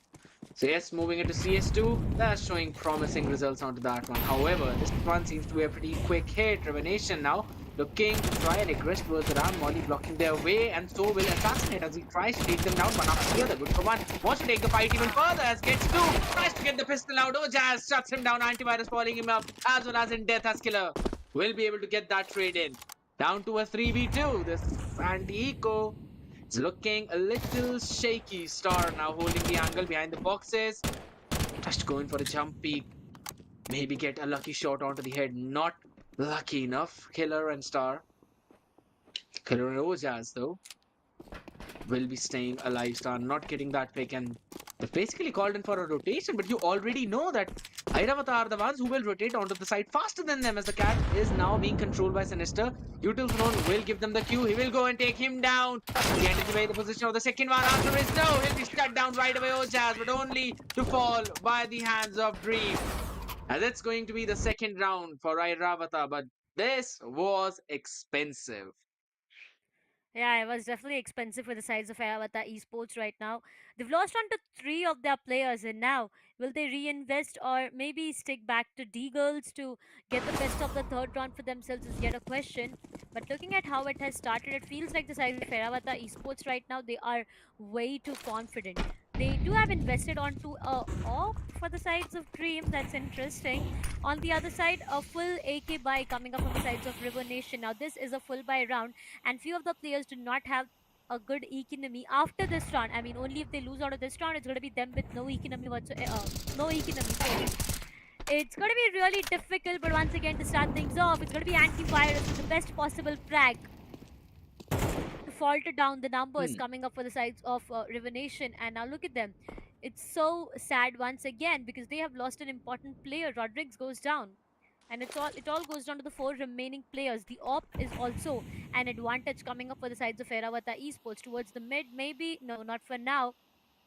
The A hit might be a possibility, but once again, they are taking it slow. They know that they've lost an important player, and also they know how important this round is going to be. Trying to dodge the flash, Killer finds one Ooh, on to assassinate. The okay. numbers are equalized. Star shuts down Slayer. Perfect trades again and again, back and forth. The flashes seems to be so perfect coming up from the teammates as well. And if at all it is a 3-0, it's going to be difficult. But they are not expecting Sinister on that position. And that's where Fear will go down as well, leaving Ojaz all alone. One last player in a 1 versus 4, which seems to be so difficult. Is able to convert one onto Sinister. But is that all is the question? Might even go in for a save. I mean, just has 20 seconds to walk around. We're trying to convert one Okay. more. He is able to do that. Antivirus goes down. It is doable until and unless he's able to plant the bomb in the side. Because if not, then that's where the problem might The arise. Going in for a timing. plant gets denied. And finally, that's going to be the third one on both the sides of Eravata. They did lose on to 3 players, but I feel they got the best possible round. Agreed. And honestly, that one pick I really thought that Ojas would be able to plant the bomb, but it was Yeah. just denied. He went in for a fake and then tried to repick. Had no idea that Dream would be ready with his op in his hands and him in the aim as of now. That was such a crazy shot coming in from Slayer. Shuts down the op right off the bat. And that Sinister also falling on the other part of the map. Killer trying to play in for that duck and they're going towards the B side. That's going to be spray down coming in. Rodri finishing Star off. That's the person who was on site and it's only one member remaining. That's Assassinate. Good for one, but can he follow it up with even more? 3 people he need to take care of and all the weaponries have been upgraded. Even Ojas with the op in his hands probably try and deny everything. And yes, he did as well. Still not going in his favor, and that is going to be the round secured. By Revelation, what a way to turn things around. And what an amazing way to get the very first one for themselves. I mean, look at that. What did they invest onto? Nothing. But what did they get rewarded? An entire round. That's huge. That's so huge coming up with the sides of Re-wonation. On the other side, Eravata Esports for now. A small disconnection. I mean, that's a tradition that we are following in every single match for now It's because yeah, it's been every single match that we have. At least once that we have a player disconnection coming up, but okay, that's completely all right. To start things off, Veravata Esports got the best. They got the best possible rounds. I mean, 3 rounds consecutively. They denied the pistol, they denied the anti-eco, but they denied a full buy as well, coming up from the sides of Riven Nation. What went wrong Hmm. in the fourth round is the question. Was it a lot of confidence that the players had for themselves, or was it the first fight that they tried to take in, which resulted in a complete opposite way? There are a lot of questions to be asked to themselves and maybe the team as well, because that was not the round they should have lost on to, and it might just have been a 4-0 and an Yes. advantage for them. But again, Revelation, they needed the round to get a full buy for themselves, and now they are rewarded with that. Look at the economy as well. Even if they tend to lose out of this round, it's going to be completely all right because they do have an economy to go and get in a buy in the upcoming one. Also, Fear and his op. I mean, there was retreat from the previous round itself, so it's going to give them a lot more of an advantage. But coming down to T side, how much value will he be able to get out of that op is the question. That is true. Now, again, back to the question that you asked as to what went wrong for Aravata in that one. It was the fact that Revelation, they were just super pacey into that execute. They showed presence towards the ramp a couple of times, but in that previous round, they quickly moved towards the B stairs, got that first pick. Now, I personally feel that Dream was just not expecting a dry peak coming in right away from that angle. So he was just not ready at that time. Oh, it could also be possible Yeah. that he was probably looking at the map for a second, and then in the meantime his head was just blown away, which was basically the cue for Revelation to go in for that head. And the other pick as well, which I believe I believe it was Skiller who got that other pick as well. It opened up a lot of room for Revelation to quickly go and execute that site. And they basically got those weaponry upgrades, used that up, and Airavata, they were just, you know, defeated by the pace that was coming in. But I don't think so that Revolution can do that again and again, because it's always a two-edged sword, right? Double-edged sword. You know that Yeah. if in case the site is stacked up, you'll basically be meeting a ton of crossfires and you'll be showered with those bullets. However, if the site is not that stacked up and the enemy are not ready, you can get a lot of value out of that pacey play. That's why there's always this combination, a mixture of slow hits and then pacey ones in between. So I think so they've played that one round perfectly. Now we'll also push back Airavata on a save round if in case they want to go in for a save. They've got a crits for maybe They. just a half buy if in case they want to, that is. Yeah. But yeah, economy for Revenation is snowballing now. It's going to be true. They have a good economy to be maintained on to. I mean, as I said a while ago, right? Even if they lose out of that round, it won't matter. In terms of economy, it won't. But in terms of the round difference, it will create a great impact, right? Because it will be Eravata with the fourth one and 3 rounds of differentiate in the early stages itself. It's going to be really hurtful. So Revenation, now that they have a full bite to work around with, they need to just make the most possible use out of that. On the other side, Eravata Esports, now that they have been denied a full buy, I feel playing it a bit slow and maybe controlling the aggression could actually help them. Right now, we do have a small True. disconnection coming up from the sides of Antivirus and Sinister, and we are really waiting for them to join back as soon as possible because Vertigo, we started off today's day on the map of Vertigo, and to end today's day on a map of Vertigo, I'm expecting a very close match, honestly, because yeah, we started off on a very close notes, right? So I don't really want to end today's day by witnessing a one-sided affair. That is true. And looking at the way the things went in the previous one, Revelation definitely are ready with a statement. They're just super excited about this one as well. Airavata, yes, a solid foundation they've been having in the entirety of their CS career. But Revenation are not going to go down that easily. So I personally feel that they've got a solid fight in them. But again, the question always comes down to what kind of adaptations would they be able to bring in on the table? Because they can't always expect those nasty headshots to land every single time, or maybe try and go for those clutch plays. So Revenation have to cook a few strategies up since they're already on that attack. It is a pretty humongous site if you talk about. You've got two different floors to work on, and you've got a lot of room to go in for those rotates as well. So the lurk play, they're going to be super important. Just as I remember Hariom Esports was, posting at least one person up in the mid and then making a play out of it, only to make sure that they've got the pinch coming in. This is something that I personally feel Revolution could also do. They should be able to take a page off of their book and try and go in for those executes wherein you are ready with a pinch. Since if you look at the B side, you always see that one dimensional approach wherein you move from the B stairs and then move up your way. While on the other end, you can probably try and go for a play from maybe towards the mid and threaten a pinch towards B, and you would also threaten a lurk at the A side at the same time. Yeah. Because if you want to go in for a long rotation, it's going to take you a lot of time. And for the people who are in the CT, they can just move a couple of stairs up and they'll be able to quickly able to reach towards that other side. It all always comes down to how quickly can you switch those strategies and how quickly can you get the adaptation in as well. That's going to be true, ladies and gentlemen. We do have a small technical pause coming up here. I mean, yeah, we do have few players of Eravata Esports getting disconnected, so we are really waiting for them to join back. But until and unless, I mean, till the time that they join back, I do have a lot of information for you guys regarding the LAN which is happening in Kolkata. I mean, come on, I really don't want the people of Kolkata to miss out on a LAN which is happening in their city.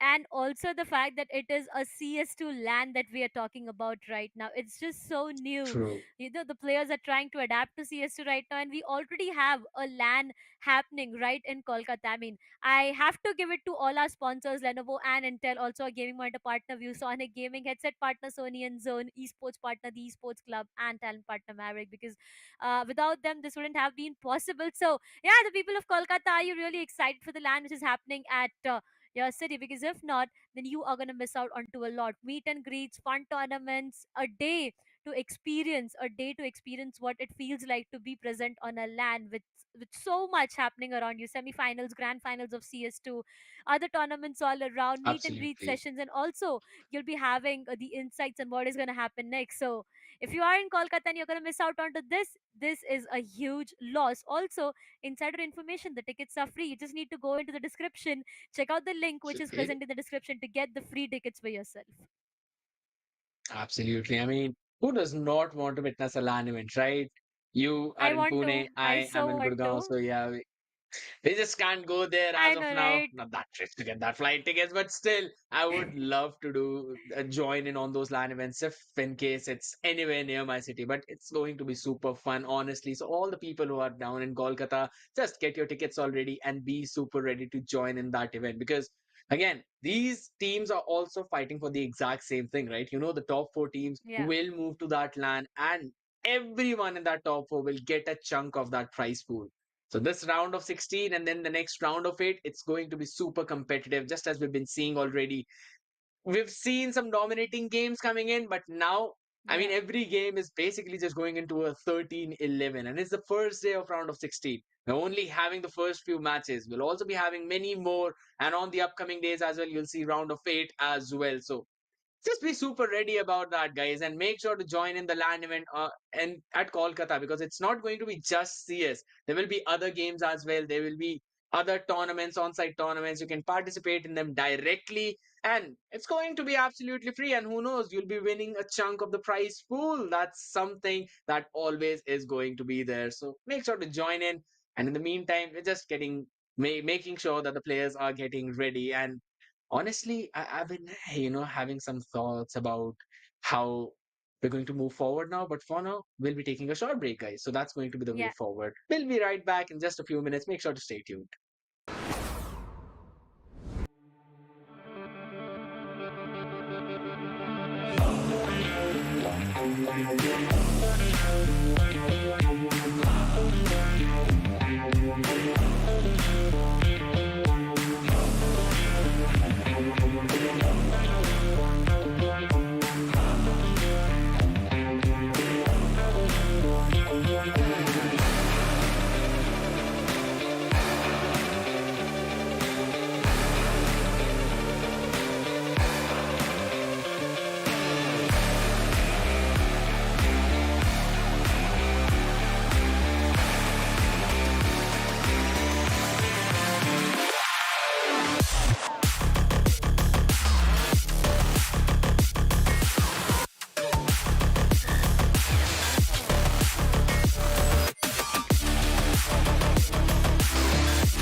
Welcome back, ladies and gentlemen, once again to Lenovo and Intel presents The Rise of Legion Kolkata. We are extremely sorry for all the delays, but there are certain things which are never in your hands, and that's the case with us as well. Few player disconnections coming up, but yeah, we've got a confirmation that right now everything is sorted and we'll be soon back into the game. But yeah, bringing you back to this castle, this is me, Darshita, alongside me. That's a smiley face. Yeah, it is. It's gonna be scared, Yeah. so hey, after what we have witnessed in the initial few rounds of the game, what do you have to say about it? Just super excited as to see what's going to be unfolded in the next few rounds. Revelation just looking super solid onto that one. Whenever you see a round wherein you're on a save and then you win that one, it gives a lot of Yeah. confidence to your entire team, and it basically puts a dent onto the opponent's confidence. You've got better weaponry, you've got everything, and then you end up losing the round. It feels horrible. So coming out of that is going to be the key for Iravata. If they're able to do that, then they'll be able to snowball their rounds just like they have been. Otherwise, Re-wonation would be able to get a few more rounds, especially in this attacking half. Let's quickly see how things are going to roll out as we're going to be moving into the map. There's one player Towards the still booth. back towards the spawn, though. I mean, all right, maybe not yet completely connected, maybe not yet inside the match. Okay, fine. Everything is fine for now. And it's gonna Yep. be the fifth round that we are talking about, ladies and gentlemen. For now, economically a weak round coming up for the sides of Erabata. Rodri, did he expect someone being in the close quarter? You did see the pixel, and he's finally able to shut down the sides of Star. For now, the very first player to depart is going to be the brightest one out there who does shine. Star goes down. It's all about the other four remaining players. Rodrix is trying his level best to take one more down, but instead it's going to be Slayer on the other side who shuts down Assassinate. Slowly and steadily, every single one of them tends to be falling down until and unless it was Rodrix from the sides of Re-wonation getting taken down. Site execution, it might just be a bullet coming up, a B bomb side that they are looking forward to. Slayer with one more doubles it up for himself, and that's the body falling down from such a good height. Ojaz shuts down antivirus as well, and now it's all down to one last remaining player. Sinister, for now, he converts one onto Slayer though with the pistol that he had for himself, but I feel that's going to be all. He does have a weapon to work around with, an upgraded weapon, but no diffusal kit whatsoever. So I feel save is going to be the best possible option for him. So it's going to be a 3-2 scoreline in favor of Team Airavata for now. Yes, not pushing the issue further. Let them take the round. We'll save the rifle. It's got an idea that that might be a lurk place. Just repositioning a little bit, making sure that he's super ready for any kind of aggressors to catch off guard. But yeah, that was a save round for Airavata. So not going to be a major problem or a major issue for them. They were already able to Yeah. take a couple of members down. So that was about it. However, this buy round is going to be important, right? Because when you talk about it, Airavata and Re-wonation, they've been going at it each other 3-2, just one round difference coming in. So you already know that this round is going to be detrimental. It will be either the equalizer or will the lead be pushed further? That's going to be the question. Airavata, yes, they've had a solid lead till now, but again, winning those gunfights is what matters. Revelation has been doing a Yeah. good job into using their pace and trying to work around the map. This time they focused on mid, got a couple of picks, and then worked their way around towards the B sides through the stairs. So really worked out well for them as the aggression was divided towards two different places. That is what they need to do. But Airavata, I personally feel that this might be a very good round for a pace change. Maybe try and play aggressive, try and fight for the space, take control of the B stairs, or maybe since there have been a couple of hits towards B already, try and take control of the A ramp to deny that space to Revenation. Yeah, there are a lot of things that the sides of Airavata Esports can do to get the map Hmm. control for themselves, because at the end of the day, it's going to be really important for them to have the map control, because when it goes down to the sides of Revenation, they need the side control, right? They need to go and get the bomb planted, which is a huge responsibility. And if that map control is denied at the end of the day, it's going to be so difficult for them to do that. So yeah, there's a lot which might just come into the play for now. Will that be an equalizer is the question, because there are high probability chances of it being an equalizer until and unless Eravata is able to pull off something magical for themselves. I know you guys are waiting for us to head back into the match as soon as possible. I mean, after the break, yeah, we all were waiting, but yep, small disconnections here and there, and that's the reason we just want a very flawless experience for you guys. So we're just sorting it out everything once at all, so that no disconnections come up. I mean, yeah, either ways in the upcoming round.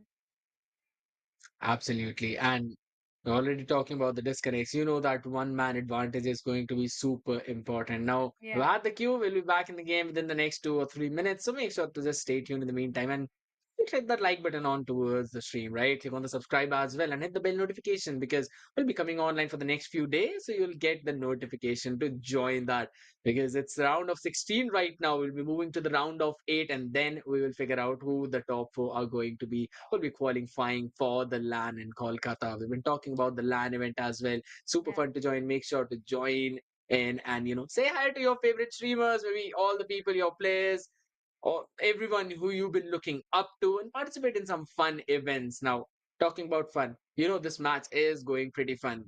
Today has been the day wherein I can say all the battles have been close up till now. 3-2, this also looks super close. And we always know that it Yeah. is about the momentum, right? Whichever team has been winning a few rounds previously, they tend to win the next one as well. Because again, they've got the advantage, they've got the momentum in their favor, their aim are just perfect on towards those hits. Question is, can Airavata break this? Yes, it was a save round in their previous one, but I still would have expected them to probably get at least 3 picks in that one.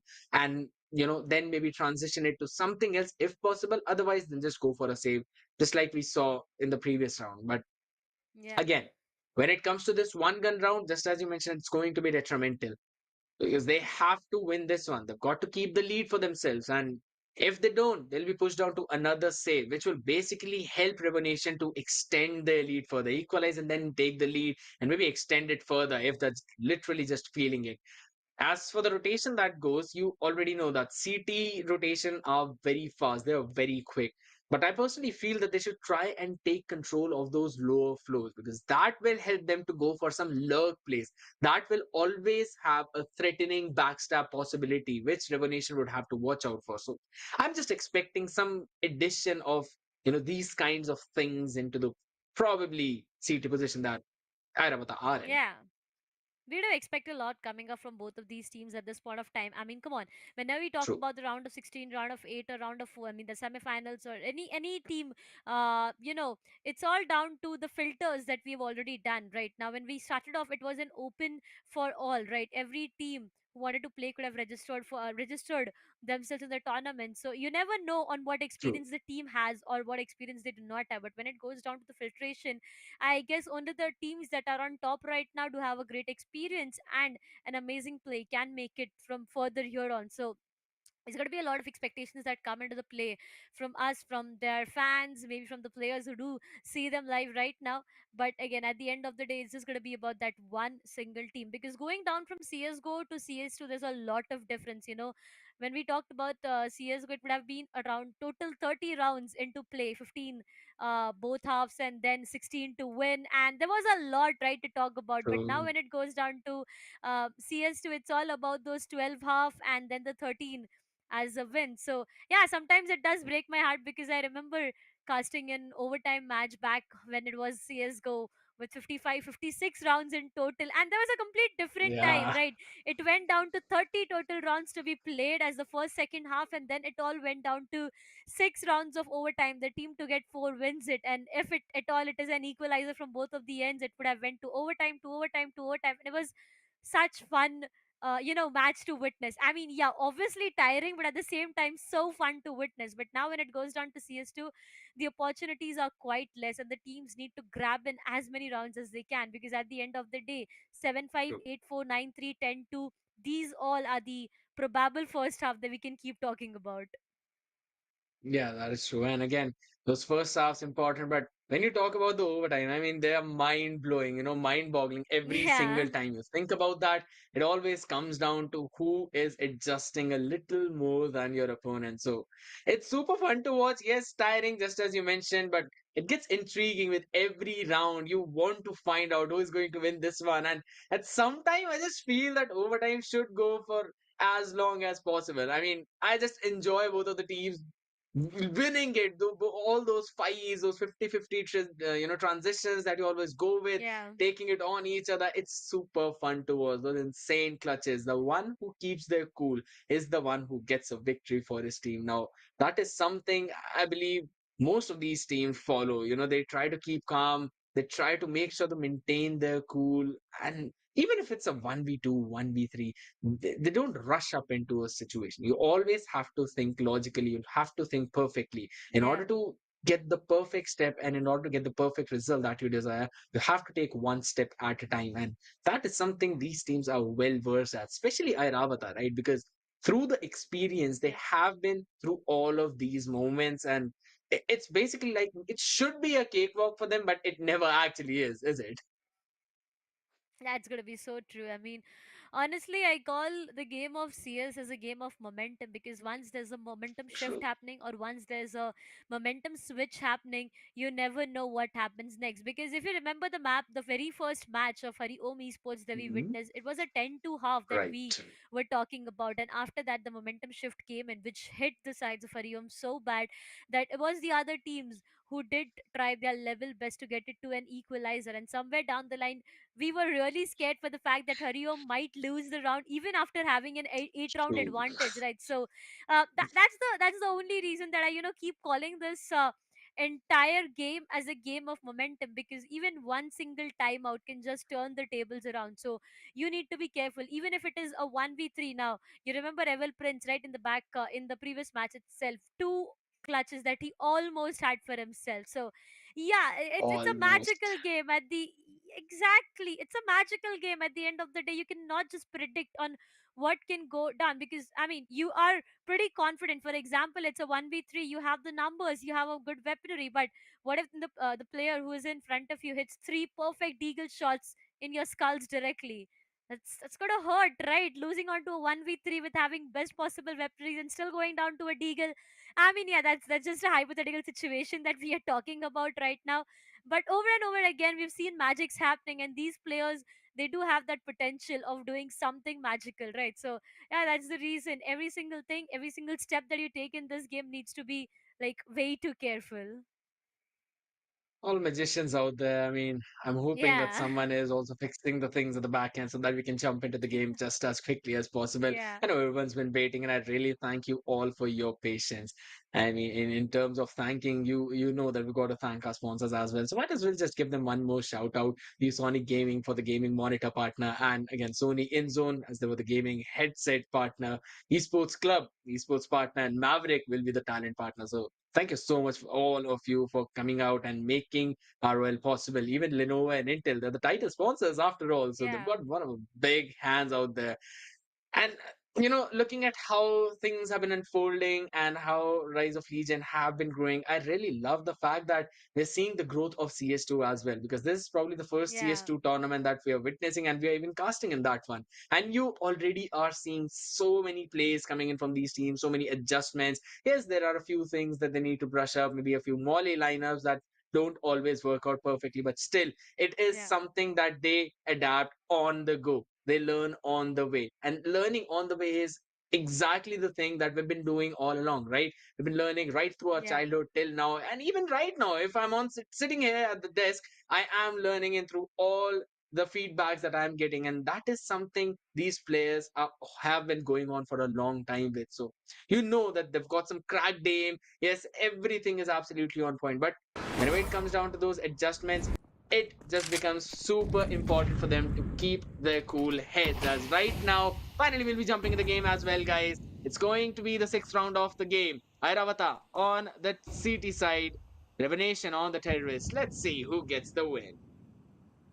It's going to be an important round over and over again, especially for the sides of Revelation for now, because it might just be an equalizer for them. You never know. Fear has an op to work around, but as I said previously, that he needs to get the most out of it, because that's the only weapon that can take an enemy down with one shot being perfectly paced. I mean, yeah, AK can do the same job if the bullets hit the skull directly, but again, it all goes down to the fact that the Mm, feeling and the satisfaction, it's really different when it's an op. But for now, what's the execution is True. the question, because I do see them yet trying to maybe make their way towards the A side. Yeah, this might just be an A execution. Slowly and slowly, the bomb might just make its way towards the A side. The rotations is being called off from the sides of Eravata already, and you Okay. see now it's going to be three players towards the side, completely divided into two different portions. Who is going to get the initial control is the question. For now, it seems like it's going to be the sides of Re-wonation was trying to make their way inside the side. The bomb gets planted, assassinate, the best possible position, finds one, but that's all he could do before getting taken down. What? Killer! Two frags back to back, taking a third one for him. Sadness still goes down as well. The triple from his end is gonna deny every single thing to Eravata, and the equalizer comes up, ladies and gentlemen. 3-all. But Killer, he was low, he was surviving on pixel of his health, He and he was still 1 managed to find HP. 3 fags. Exactly. We keep on saying 1 HP and a dreams to come true, and that's gonna be the case. Killer, 3 frags, and the third one to be rewarded as. Even Ojaz was seriously low. I believe, if I'm not wrong, he was literally 3 HP or something like that. Rodri low as well, down to probably one-fourth of his HP. And it's heartbreaking for Airavata. They could not get those final bullets into their body. Anything would have done, like literally anything. A shockwave from your one of the frag nades would have done the trick. Maybe the hot air flowing through the flames of the Molotov. For now, we're going to see bullets flowing through the heads, and Rodri does not stop, only to be stopped by antivirus. But not before he's already done his part, getting two of those frags, important ones as well, as this fight. Again, constant jiggle P coming in, getting a few shots onto the killer. He does not want to push this issue further. The execute's gonna come towards the A side, as backside is also clear. Default plan, the spray down is good. Slayer punishing Star for pushing through the smoke without any utilities. You're not gonna get anything like that. Assassinate towards the ladder now and try and go in for a backstab play, but he will be welcomed by Killer, standing right in that corner. Yeah, he should be able to finish him off, unless there's something crazy coming in and being denied for any of that. Nothing of that sort. Scientific is going to save the AK that he was able to steal away. Re-wonation moving up to fourth, and this is exactly what we discussed, Darshita. Yeah. The lead being snatched away from the sides of Eravata for now. Re-wonation seems to be too good. Have to give it to Killer though. Every single round is able to get those frags. I mean, in the previous round itself, I did not expect him going so ham and so destructive towards his enemy to get 3 frags when he's down to 1 of his health and still hitting those perfect headshots. But for now, as I said, Revenation will be snatching away the lead coming up from the sides of Eravata Esports. And what's the plan from Eravata is the question. They've invested onto an op. I do miss the double op setup, honestly, because previously we've been seeing a lot of double op setups, and especially in this map, it's going to help them so much to have a good control. But either ways, for now, execution maybe towards the B side, mid control. They are trying to demand the mid control and the B side control for themselves. So one player who is still at the mid might just get denied onto. But the positioning, this is not something I really like. This might just be way too vulnerable. Slowly and steadily trying to creep their way inside the B side. But how will they Could be do a that? I mean, split. look at Dream. Exactly. That's the perfect position that he has, and he will be shutting down Rodriguez as soon as he tries to peek inside. Once again, Revenation have lost the numbers for themselves, but Sinister being brought back to 58 of his health. Slowly and slowly, the smoke is going to prevail a lot more of an information, trying to hit those perfect shots coming up. The numbers are denied, but Killer will be able to pull this back to a 4 versus 4. It is yet doable, and if they deny the op, it's going to help them a lot. Good for 1, doubles it up. That's going to be Dream. Ojas gets taken down, and once again, it all goes down to Erawata having the best possible numbers. Oh my god, look at that shot! Absolutely crazy! Fear, my god! That was such a close angle to peek in from, but jeez, that was brilliant shot coming in. And on the back of it now, they've got the bomb down. Yes, there are 3 people, make it 2 as antivirus. Is it still to his death? And that's Assassinate just trying to equalize the numbers, and Assassinate will win it out for his team. Does not have the diffuse kit, but superb timer. And I mean, that's antivirus is basically going to, just probably gonna hide his face for a few seconds. That was definitely not what you would want to do. True though. I, I don't want to mention it The one again, but shot, there's that. I mean, yeah, the one shot was so perfect. Look at Fear. All he saw there was maybe the pixels, that's all. And he still was able to capitalize onto that perfect off shot coming from his end. For all, over and over again, equalizers is what we have been talking about.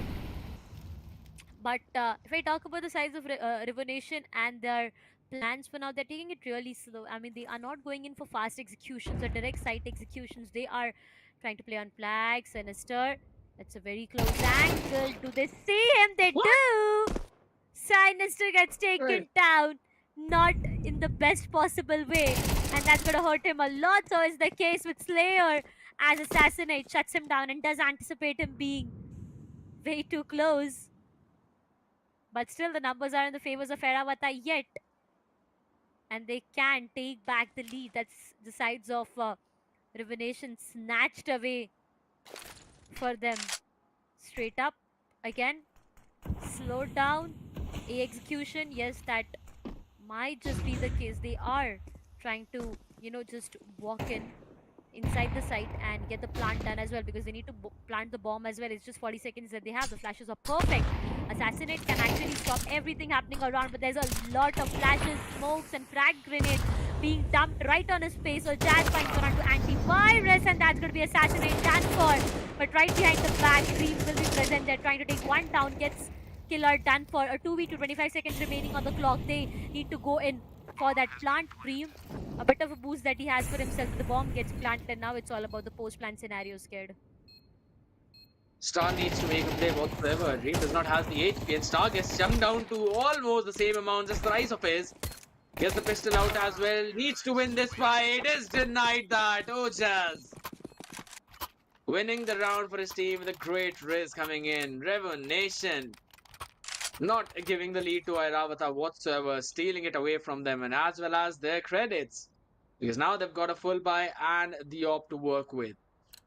They've been playing pretty well till now, and if they continue like this, I mean, I personally felt like being on the terrorist side on this map gives you a lot of room, right? You've got some freedom, you've got some space that you can try and take.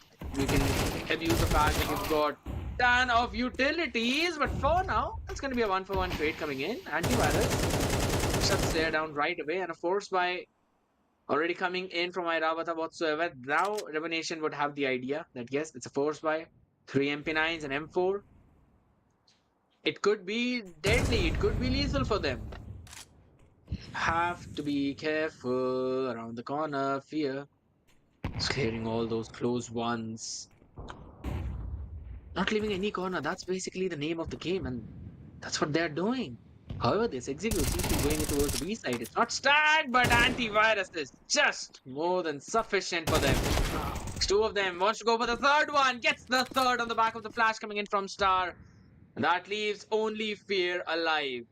Without the bomb in hand and with the op, I guess we already know what the decision is going to be. Yeah, Maybe it's not. gonna be a He, save. he actually wants to make a play. No, he's not. He's not saving. He's creeping towards the mid. Oh yeah, they do have the economy either ways. I mean, they do have an economy to actually invest onto over and over again. So if he wants, he can maybe wait for some exit frags out there. Maybe they'll take one player down. No, he's not able to connect those shots, and it's just gonna be so deadly. Fear! What? Delete. No! No! Why?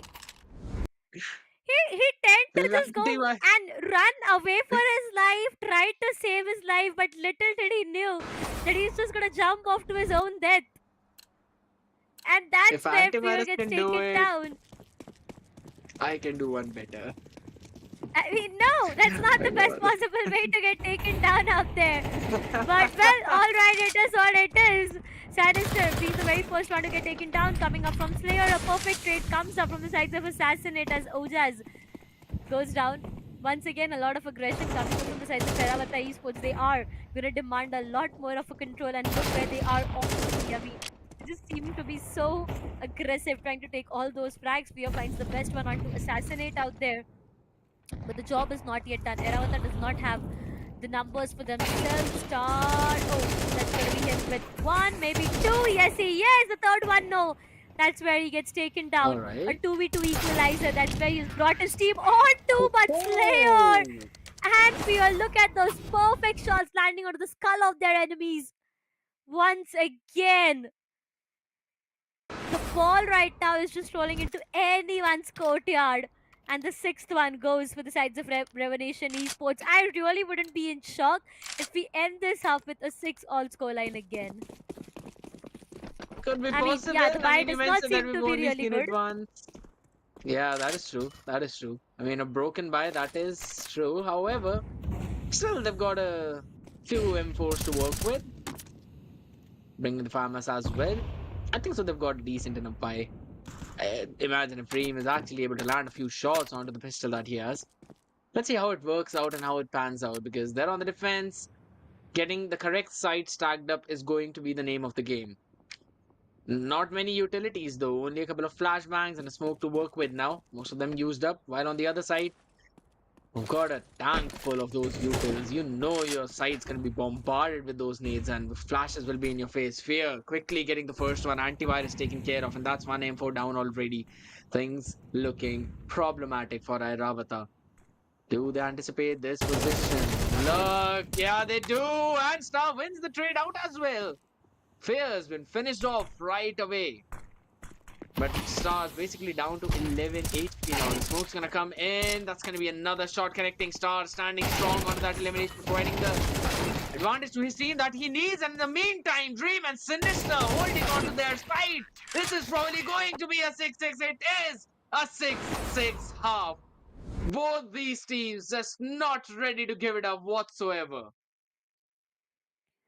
As I said, I won't be in shock if at all it goes down to a 6-all scoreline. And here we are, ladies and gentlemen, with a 6-all scoreline. This just seems to be so interesting. The map of Vertigo seems to be giving us the best possible experience. And now, after the very first half, it all goes down to Re-wonation being on the CT sides and Eravata Esports on the T side. Let's see, will the side switch really affect the performance coming up from both of these ends? Because it does seems like they are trying to take it way too slow towards the mid once again. Now, this is the second time that we do see any team trying to make a five-man push towards the mid directly and demanding the mid control. Eravata Esports, they do have a plan for now, but I feel what the sides of Revolution have is a better one killer. That might just be the best possible angle. But anything is occasion gets compromised onto a lot of players right in front of his face. They are just walking in its crosses. It's still not clearing any single thing out there. Shyness to find one gets taken down. That's a perfect trade. 2 for 2. Star gets down, and now it's going to be the numbers advantage working in the favors of Team Urbanation. But as soon as Sinister shuts down Fear, it's going to go down to an equalizer. The mid control being demanded brought these teams down to a 2 versus 2. Might just be the one last player remaining, and that's going to be Slayer. What more can he do is the question. He's right behind the back. His location gets compromised. If only we would have not hit that shot, it would have been different. And as I said that, Dream finally shuts him down. The 7th one for the sides of Eravata to start things off. I really like the plan though. I mean, a 5-man mid control demanded. Perfect trades. The plan goes down. They had the numbers, and then it all went down to one last player, but they did capitalize onto the round and got the lead once again. I like the approach, honestly, because every time you want to go in for the B execute, you know that through the stairs, you'll always be flanked in from the angle behind the pillar on the catwalk. There's always that one problem coming in. And in order to deal with that, Airavata decided that we're not going to approach that angle at all. I'll just move through mid. Haha. In the meantime, Revenation, though, working their way this time through the spawn as well. Look at them. Getting those trades in their favor now, and it is their save round. They're only on the pistols. Down to just a couple of SMGs and a rifle in the hand. Let's see if Airavata win this one. It's 5v3. Weaponry upgrade coming in from the side of Revenation. That's going to be it. Retake all coming in from the CT. They're just flooding onto the side. They've got no utils to work with. They've got no armors. While Kevlar's on the other side. Molotovs probably deny that. That's going to be the diffuser coming in. They actually have to stick it, and the trays go back and forth. Star still standing strong, but the diffuser has not been taken care of. Body blocking coming in.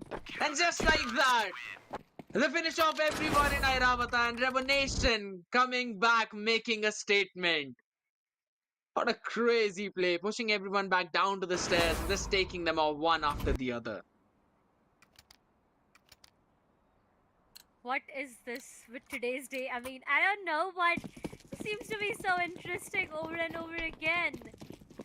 An equalizer that we least expected. I mean, honestly, after a team who gets their hands on the pistol round, I do not expect them losing their anti-eco. They have the best possible weapons that they want to invest onto.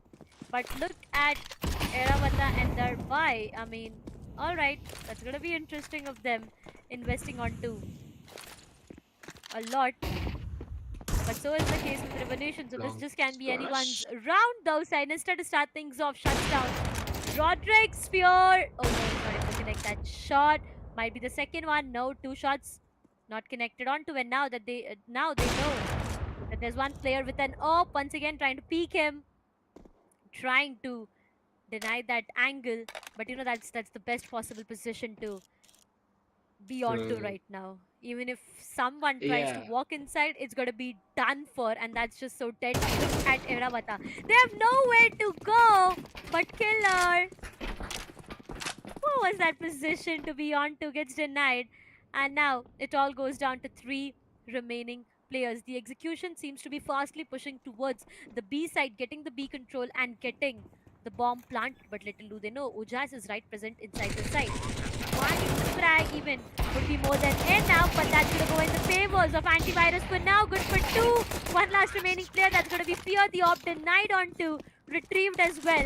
And such a good round for the sides of Eravata Esports. Absolutely.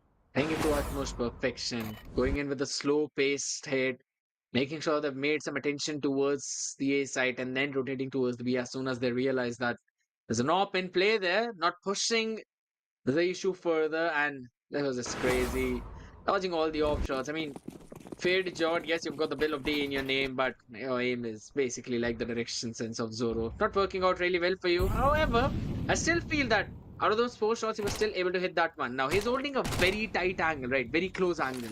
That is something that I Yeah. personally feel he can try and hold a little wider so that if there's anyone going in for those wide peaks, you'll be able to finish them off. And if there's anyone on the close peaks, you can go in for the flicks right away. Antivirus, finish off killer. Now it's just MP9s coming in and an M4 for the buy, and you've already taken care of one person, and it is the weaker side. They can still try and play for the execute, No, but playing it Rodriguez. slow. That's going to be the spray down. Rodri taking contact, starts moving backwards, goes in for a long spray. Not working out for either of them. As both just working out with SMGs. Mutually deciding, all right, it's time to move backwards as rotation will be called in. But look at the amount of space Assassinate has taken. Almost goes back on the side entirely. He goes in for the spray down. No, that's been taken care of. Brings out the pistol only to push Rodri back. Him taken care of. Fear to George finally working things out.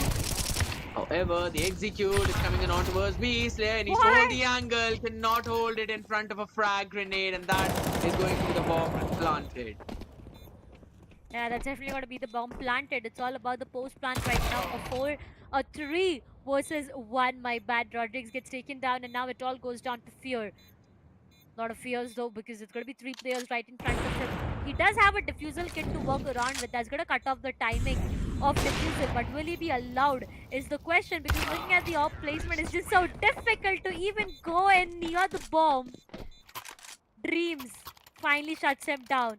Eravata Esports with a lead. I mean, yeah, I can now say that it is a lead because it's not a, you know, 7-8 round, yeah. or yeah, it's 2 rounds of differentiate that we are talking about right now. And the sides of Re-wonation, they've been pushed back completely. They do not have a good economy, so Eravata can take it to an double digit. They just can take it to a double digit right away, because if not, and if they give any space to Re-wonation, it's going to be way too deadly. Once again, to start things off, Dream finds the best possible frag onto Rodriguez, and that's going to deny not just the numbers, but maybe the possibility of them getting a round. But Fear, it's a very close position that he is trying to hold. Trying to enter the A side. Eravata Esports. The plant needs to go down as well. Deagle. Will it find them anything? No, is the answer, as Assassinate and Antivirus team up to find 2 more. And now it seems to be so sad to the sides of Re-wonation. They can get the bomb down as well. They've got the full site control. Smoke's coming in play. Just 2 more players from Re-wonation. Okay. Ojaz just losing the direction of those shots being fired on, but the reload is not going to help here whatsoever. As Antivirus puts a bullet to the head of Ojaz as well. The bomb will now go down, increasing the lead further now. Double digits achieved. Airavata, they've got the momentum in their favor. I think so. This is the perfect time for Re-wonation to probably hit that timeout to break this flow. And I personally feel that yes, they've got the solid loss bonus as well. They'll be going in with a full buy. But the question is, where is this hit going to be? Dreams on the op is looking perfect. Antivirus is just not stopping whatsoever. Assassinate is always finding these cheeky angles. And just as I was mentioning, the match has been paused in. So this is definitely going to be detrimental for Re-wonation, right? You know this momentum break is essential. They'll be having a decent amount of utilities in this round. But yeah, they need to work with it perfectly. I'm seeing a fake flash as well. So maybe Rodri could try and make a play out of it. Yeah. But the question is, these slow-paced hits by Airavata is what is catching Re-wonation off guard. Maybe they can try and decide stack onto one side and maybe 4 men push their way towards the ramps and try and take control, because you always see Airavata with a couple of players there. So maybe try and punish both of those players. Yes, that would mean the hit would go towards the other side, but you can try and let one player play the anchor on that one side and maybe get a couple of frags if possible, or just one would be fine, because your team would be rotating on, trying to go in for that pincer and the backstab. I think so. If that kind of play would work out for Re-wonation, they can try a pace change. They definitely can. There's a lot of things that the sides of Eravata Esports can do right now. But honestly, scared the way they've been getting those rounds consecutively after a 7-all scoreline. The way Eravata Esports tend to have those three consecutive rounds for themselves, it seemed like they just made a bold statement, right? That enough of equalizers that we have already had for us and for them as well. Let's just end it quickly because right now they are on a roll. They've denied a full buy as well. They've hurted the economy coming up from the sides of Re-wonation. Right now, yes, there are few investments being made from the sides of Re-wonation, but again, for how long will it work? Because when it goes down to the util that we are talking about, it does not seem to be perfect. It just seems to be so difficult for them in terms of the weaponry, in terms of the util as well. It just not is looking good. But on the other side, Eravata Esports, they have 7 flashes, and you know how difficult it is going to be for the sides of Revelation to even play in front of those seven Oh, flashes. But Star, no way he got that frag for himself. Oh, Jazz, it's an instant denial coming up. Equalization, yes, it is. It was done until unless it was Sinister who shuts down ROG and gets back the numbers for Eravata. absolutely. Now those smokes coming in, the execute's gonna go in. That's probably a teammate flashing his own teammate. Sinister still holding that space, but Revenation, they've got a timing on it. They can try and play in for the picks. Killer getting chunked down, low HP fear. Holding this one angle, Star getting that one frag. That's where winning it out. I mean, just like the cough coming out of my mouth, we're seeing bullets coming out and directly connecting onto those skulls. So that should go down, maybe? Yes, it will. Yeah, it's gonna be the case. The bomb gets planted. It's all about the post plant, but it's just so difficult to deny the post plant coming up. Antivirus, the best possible positioning to be on to. And the 11th one for the sides of Eravata Esports. One round away from getting the match point, and now here's where it is going to hurt the most. Look at those flashes. I mean, they were just so on point.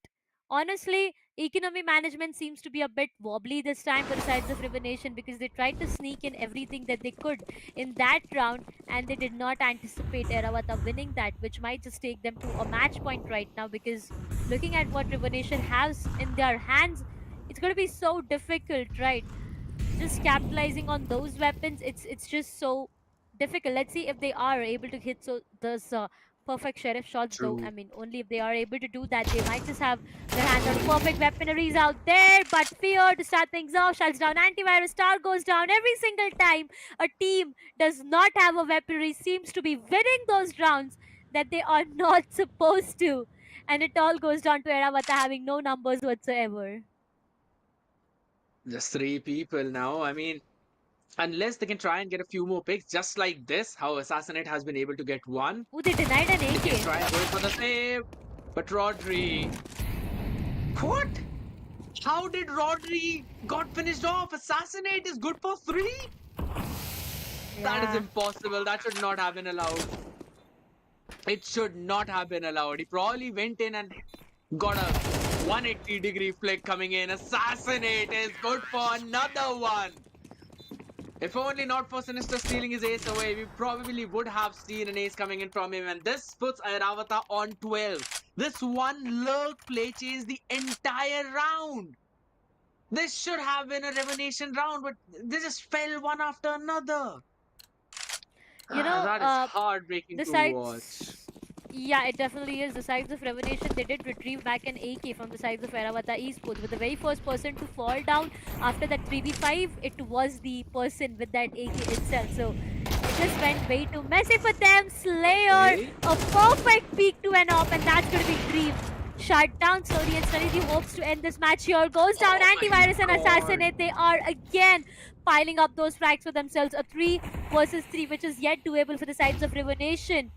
If they seem to be not giving up, Star will be going in for that plant, and True. now the bomb gets planted. A 3v3 retake, which is a do or a die situation for the sides of Revelation, because if not now, it's going to be done for. Slowly the hopes are falling down as Star takes down one. That's going to be Slayer No diffuse saying kit. a goodbye and maybe not spawning again, as this might just be the one last round that we are talking about. They do not have the diffusal kit. They need to make a very fast step out there. Star finds one more. Ojas goes down. One last remaining player gets denied a 2K for Star. Oh my bad, a 3K for Star.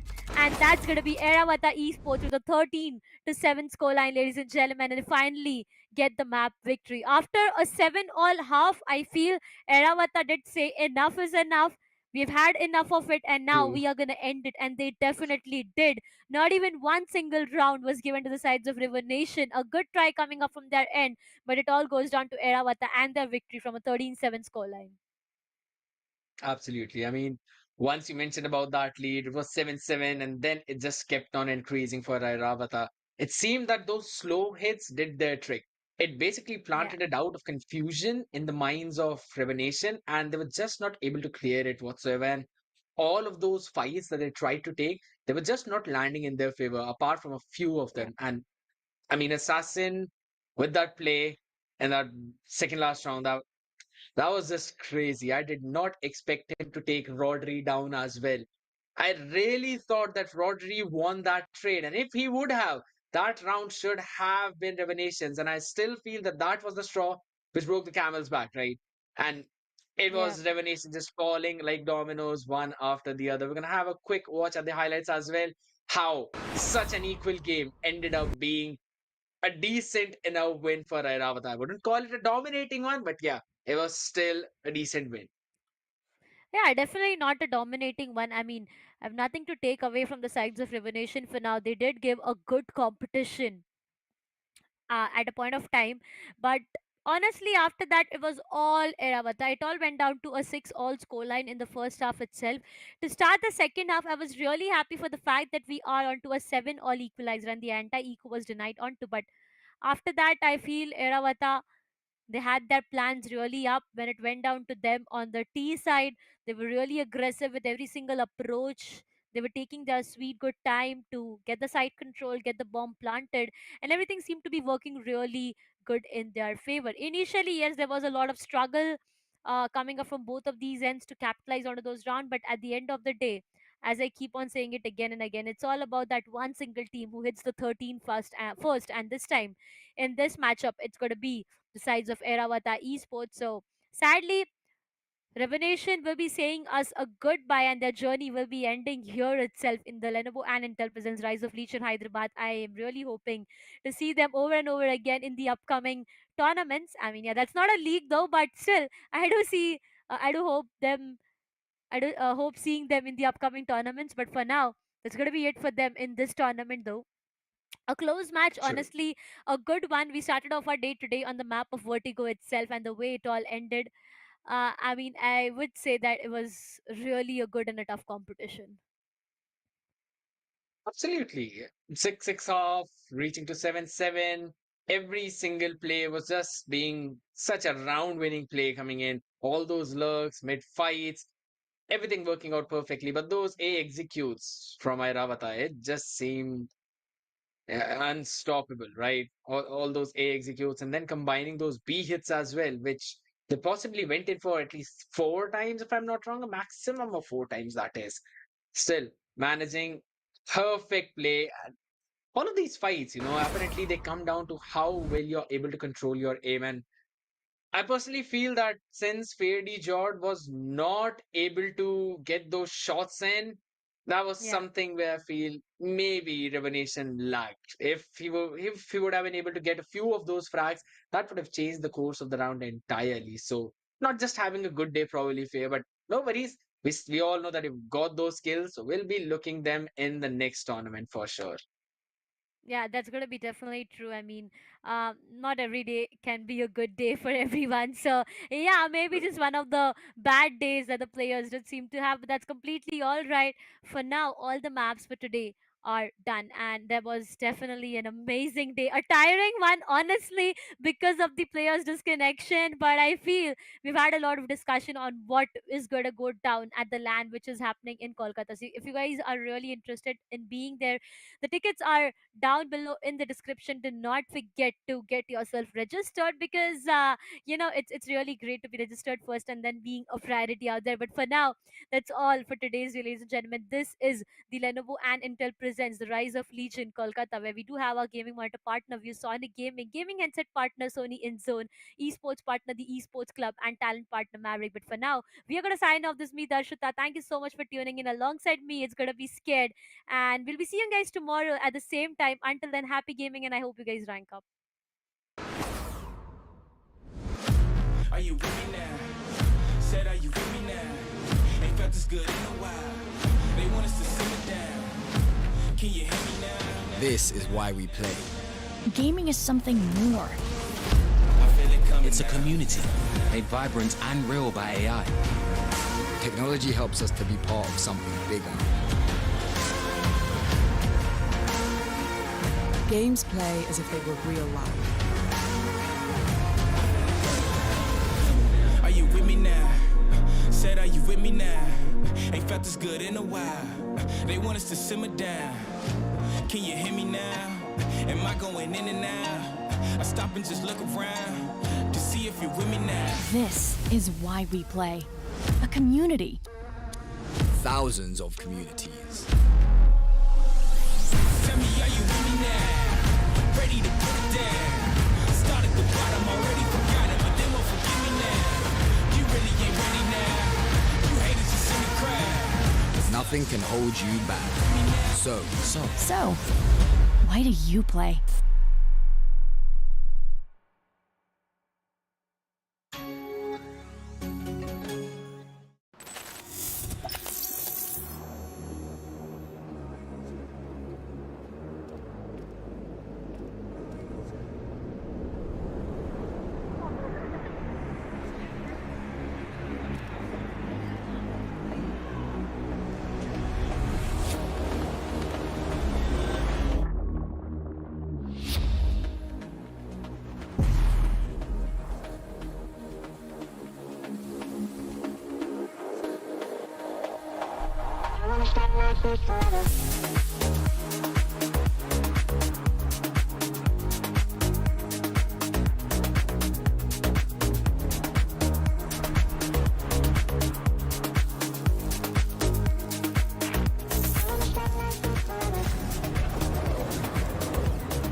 Do you want to go for a coffee? Yeah, sure.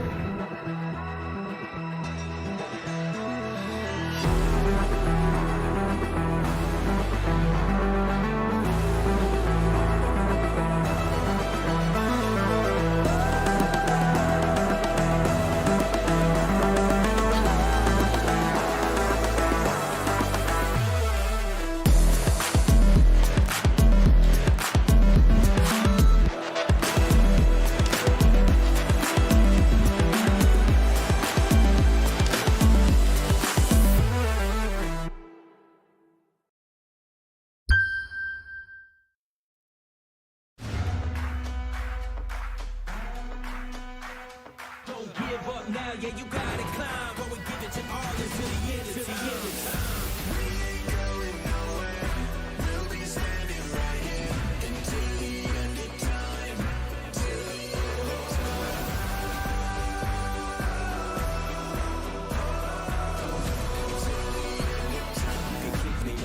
Stay down, I run this town, ain't backing down, we go on them rounds. Yeah, the winds will blow, but these roots too deep. I'm on my feet, the underdog, and I won't be beat. Watch everything we work for fall in line. We gon' give it our all until the end of time.